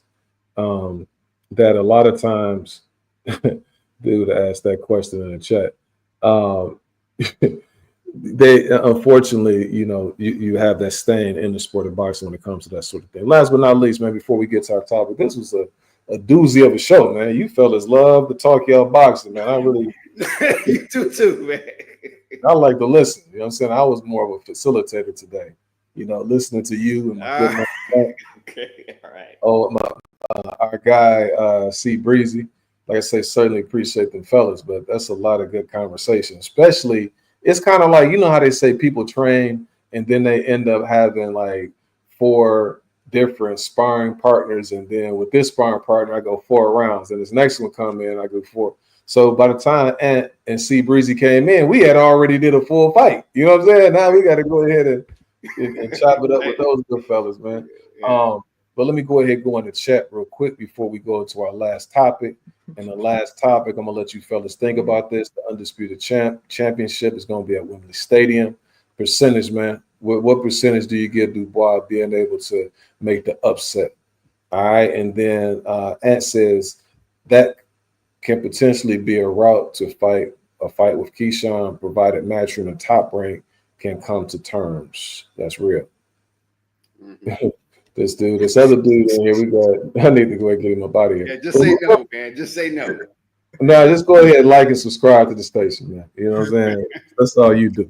But what you fellas think, man? What chance do you give old Triple D? 40%, man. I think he has, and that's respectable. I mean, he got some. He has improved since that loss. That loss, even in the first fight. I mean, he's come up. Even from that fight with Joe Joyce, he's improved a lot. So I give Dubois 40%. Usyk is probably close to 40 right now. Coming off some of his biggest wins. He's still on the run, but dude is still close to 40. So it's gonna be a good fight. I'm looking forward to it. It's gonna be a good one. Okay. What about you, Tom? Yeah, I give him a slight chance. Like, I agree with Val. He's improved. He's been on a nice streak, stopping everybody, stopping Herkovich, Joshua, Big Baby. But all those guys don't have footwork like Usyk. All those guys ain't a mover like Usyk, got precision like Usyk. Usyk moves, he throws shots nonstop. So, but he is a little older, but he's still shown us why he became undisputed. He beat Joshua in the rematch, beat Fury in the rematch. Now I believe he's going to do the same thing with Dubois. So like Usyk, it just shown us why he's on another level. He moved up to the division and conquered the division. So I think Usyk's still that guy. He's going to show why he's undisputed. He's going to show why he's on the top. And yeah, Dubois is just going to be another guy on his that he can scratch off on his list for winning the rematch. So yeah, I got Usyk all the way. Yeah, so let me ask you this, Ty. I never got your thoughts on this. When Usyk decided to move up to the heavyweight division, could you foresee him becoming undisputed champion? Did you think that he was going to be able to do what it is that he's done? No, I didn't see that happening. But like even before he moved up to the division, I knew Usyk was very good. He's definitely a great fighter. But it never crossed my mind that he would become undisputed in the heavyweight division. Yeah, shout out to old Alexander Usyk. I think this fight is about a 60-40. Got to lean towards Usyk until somebody defeats him. But you talking about a guy right there in Dubois who's very confident, who's overcome a lot in his career, and he's fighting at his apex. So it's going to be a daunting task this time. Much more confident, coming into this one. So Usyk's going to have to do some things to kind of put him in his place so he can start doubting himself if he's going to be victorious. But we'll see.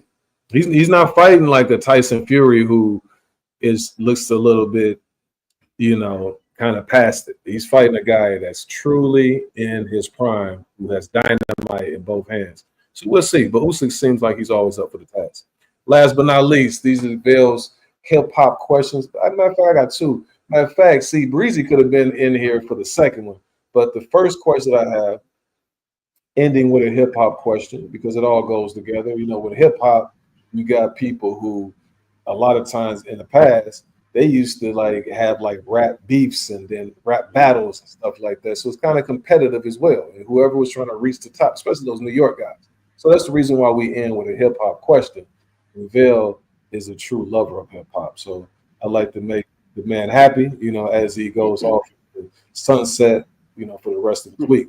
So my question this week for you, I'm going to skip that right there, is going to be, you got A, B, C, D, E. Out of those three that you see, which was the best 3-album run? Woo! This is hard, man. This is hard.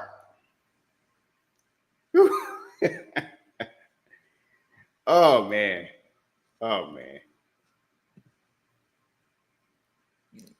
So what's the last one? I don't see E. That look like Jay-Z. Is that the black? Okay. D and E are out. So okay. Oh man. For me, it's definitely between. Can you move the comment so I can see the Jay-Z albums? Right. For me, it's A, B, and C for me, and different reasons, man. Between me, it's between B and I guess E with Jay-Z. I've always listened to Jay-Z more than anybody, so on here. So, but all of them are good artists. But for me, it's definitely between Pac and Jay-Z. But I'm familiar with Jay-Z's albums more, so I'm gonna just go with Jay-Z's albums. But I love the Black Album. I love the Blueprint too. Yeah, that was a double CD there. So I'll go with Jay-Z's albums. Okay, I did like the Black album. Not sure about Blueprint 2. I like 1. Yeah, but two. Yeah. One was good. One only had like 13 tracks. Two was a double, but two was more like softer. I think one went a little hard, but two was okay. It was a handful of songs on there, but he had a lot of it wasn't like the Jay-Z from like Reasonable Doubt. Mm-hmm. You know what I mean? So it was like more like a softer Jay-Z, but he had some hard songs on there too. Okay. Yeah. So for me, it's between A, B, and C. Now, A, I remember Southern Playlists coming out, and that changed hip hop even for the South. But for me, it's one of those albums in the South. Like around that time, you had out East Coast. You had for me, it was Wu-Tang, End of the Wu-Tang. That was the album for the East Coast. The Chronic was the album for the West Coast, but Southern Playlistic was the album for the South at that time period. And it came with AT that a lot of people didn't, people kind of didn't know they were really the direction they were going at that time. But I like that album too. Then Quimini, as soon as I heard that album, that's one of the few times where I heard the album and I was like, this should be a 5-mic album in the source. And it ended up getting 5 mics. The second time that happened was when I listened to Scarface The Fix. But that one was one of the ones I was like, if they don't get this album 5 mics, they just bugging. With B, I remember when Me Against the World came out, and I think that's when Pac kind of embraced the West Coast sound. He was going through a lot, but he embraced the West Coast sound. He was in jail at the time. And I remember being one of his more insightful albums. All Eyes on Me was a commercial album, banger. Me, it wasn't my favorite pop album. I know why people like it because it was banging, but to me, it was too commercial. And Machiavelli is probably my favorite Tupac album of all time. C, America's Most Wanted. The interesting thing about Pac and Q also is how hard they went for the West Coast and went at the East when both of them had so much respect on the East at a particular time. And they were embraced by the East, and they embraced the East Coast. And America's Most Wanted was that one of those albums where Q really, he did it with Public Enemy's production crew, and that was like the bridge between the East and West Coast.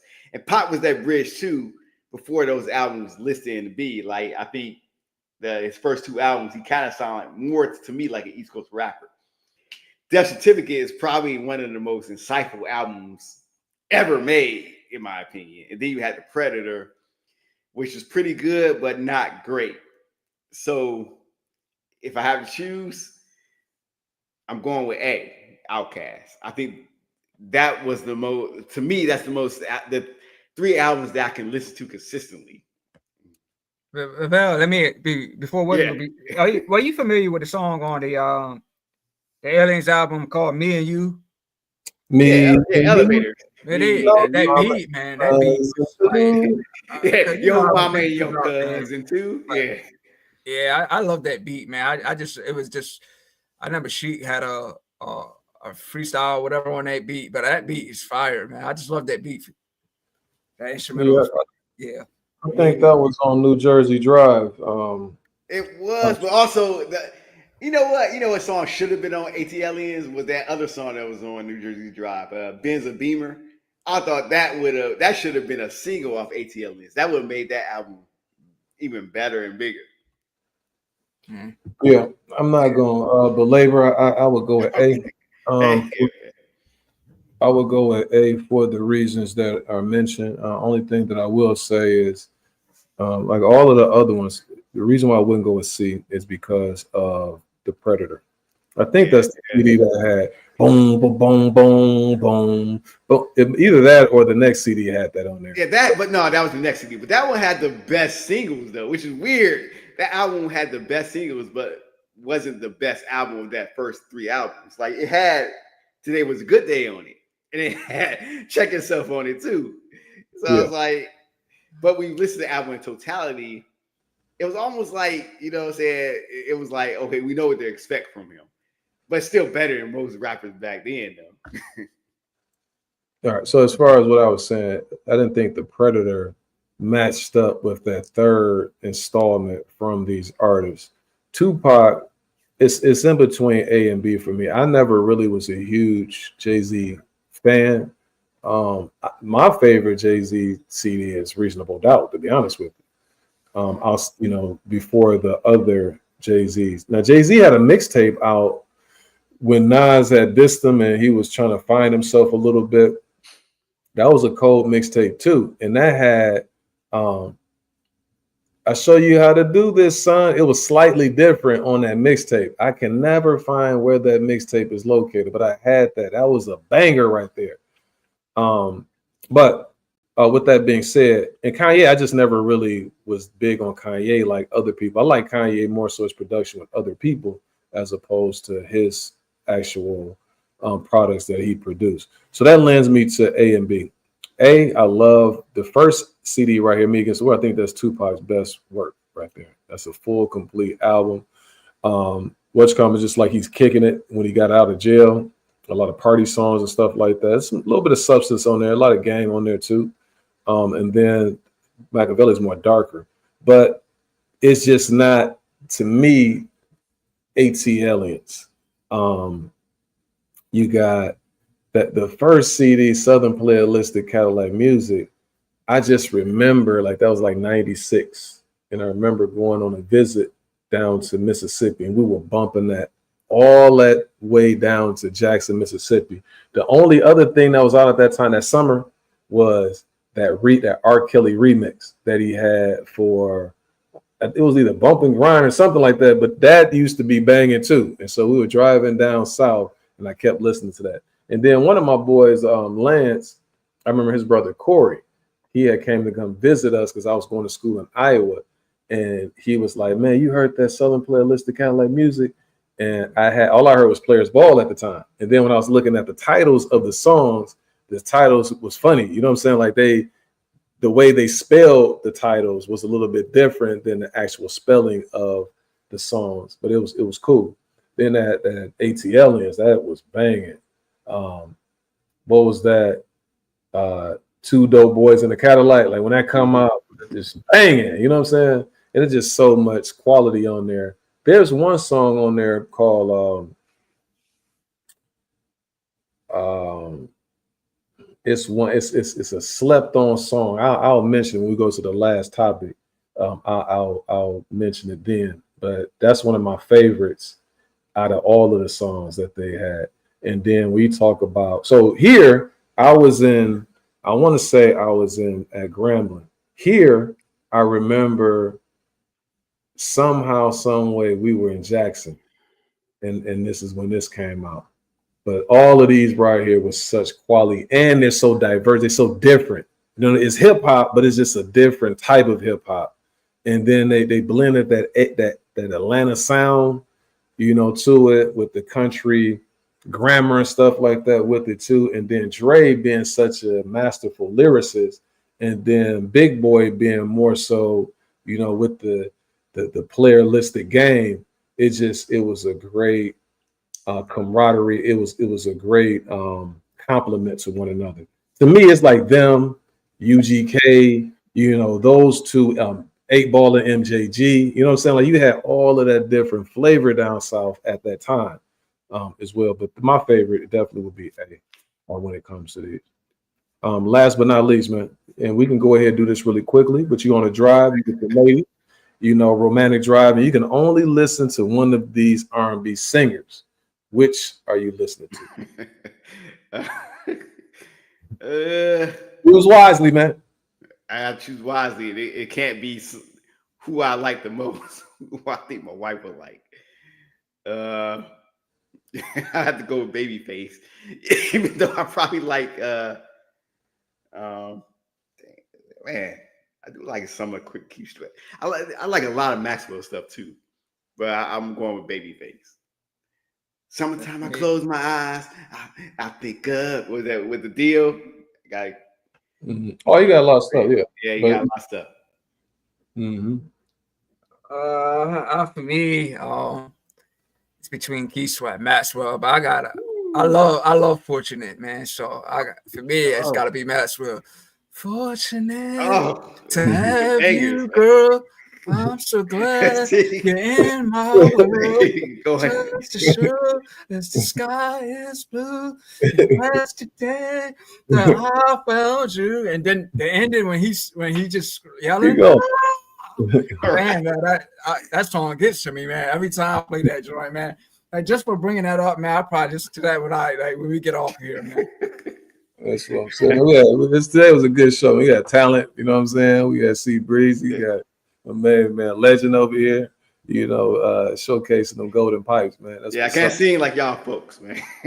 But like one of my favorites would be Keith Sweat. It's just after a while, listening to Keith, it's just all that begging, you know what I'm saying? Like after a while, it's like, come on, dog. When you get to there you go telling me no, he just the whole song, he's just begging. And it's like, come on, dog. Then you had a record with him, Gerald Levert and Johnny Gill. My body all over your body. It's your body, babe. Yeah, no, they have some stuff too. Make but I'm going it last forever. Yeah, I'm going with Maxwell though. When it comes to this right here, he got it's like 3-4 CDs. With the first 3 just bangers out the gate, and then he has some later like Pretty Wings and all of that stuff that he got later on. And I think my lady would appreciate that as well. Well, that's it, fellas. We can go ahead and close this out, man. Shout out to Bo Mac once again. You know what I'm saying? We're gonna go ahead and that's definitely gonna do that. We can do that. Hey, Bo Mac hey, Bo Mac, you my guy. Forget what Will's saying, man. You enjoying your life, man. Keep on living and enjoying, man. I'm just saying, shout out to Bo Mac. But you do want to check, but we all about health and wealth too. So you want to check with your doctor too. Hey, check on your cholesterol, man. So anyway, fellas. Excellent show as usual. This might be one of the better ones, man. And it was a good way to come back, after a few weeks hiatus. And again, okay, Ty up out of here, man. Certainly appreciate you, legend. If you haven't subscribed to Ty's station, make sure that you do just that.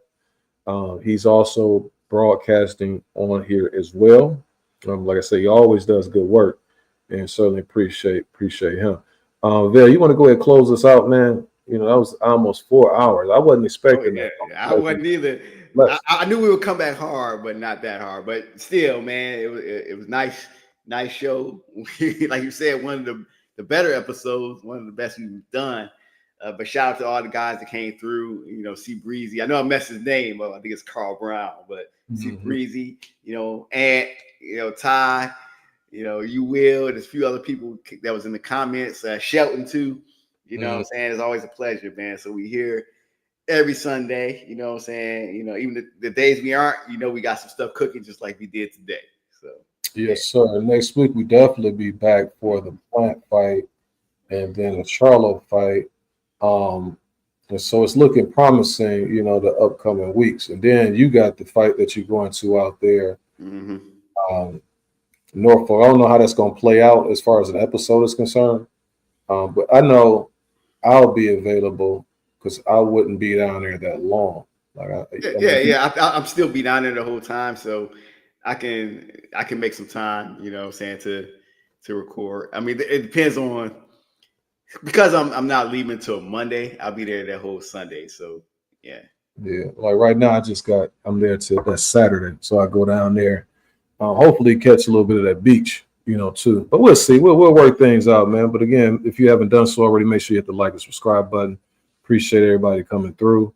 And we're looking forward to continue these conversations next week. On that note, we out. Peace. All right. Peace.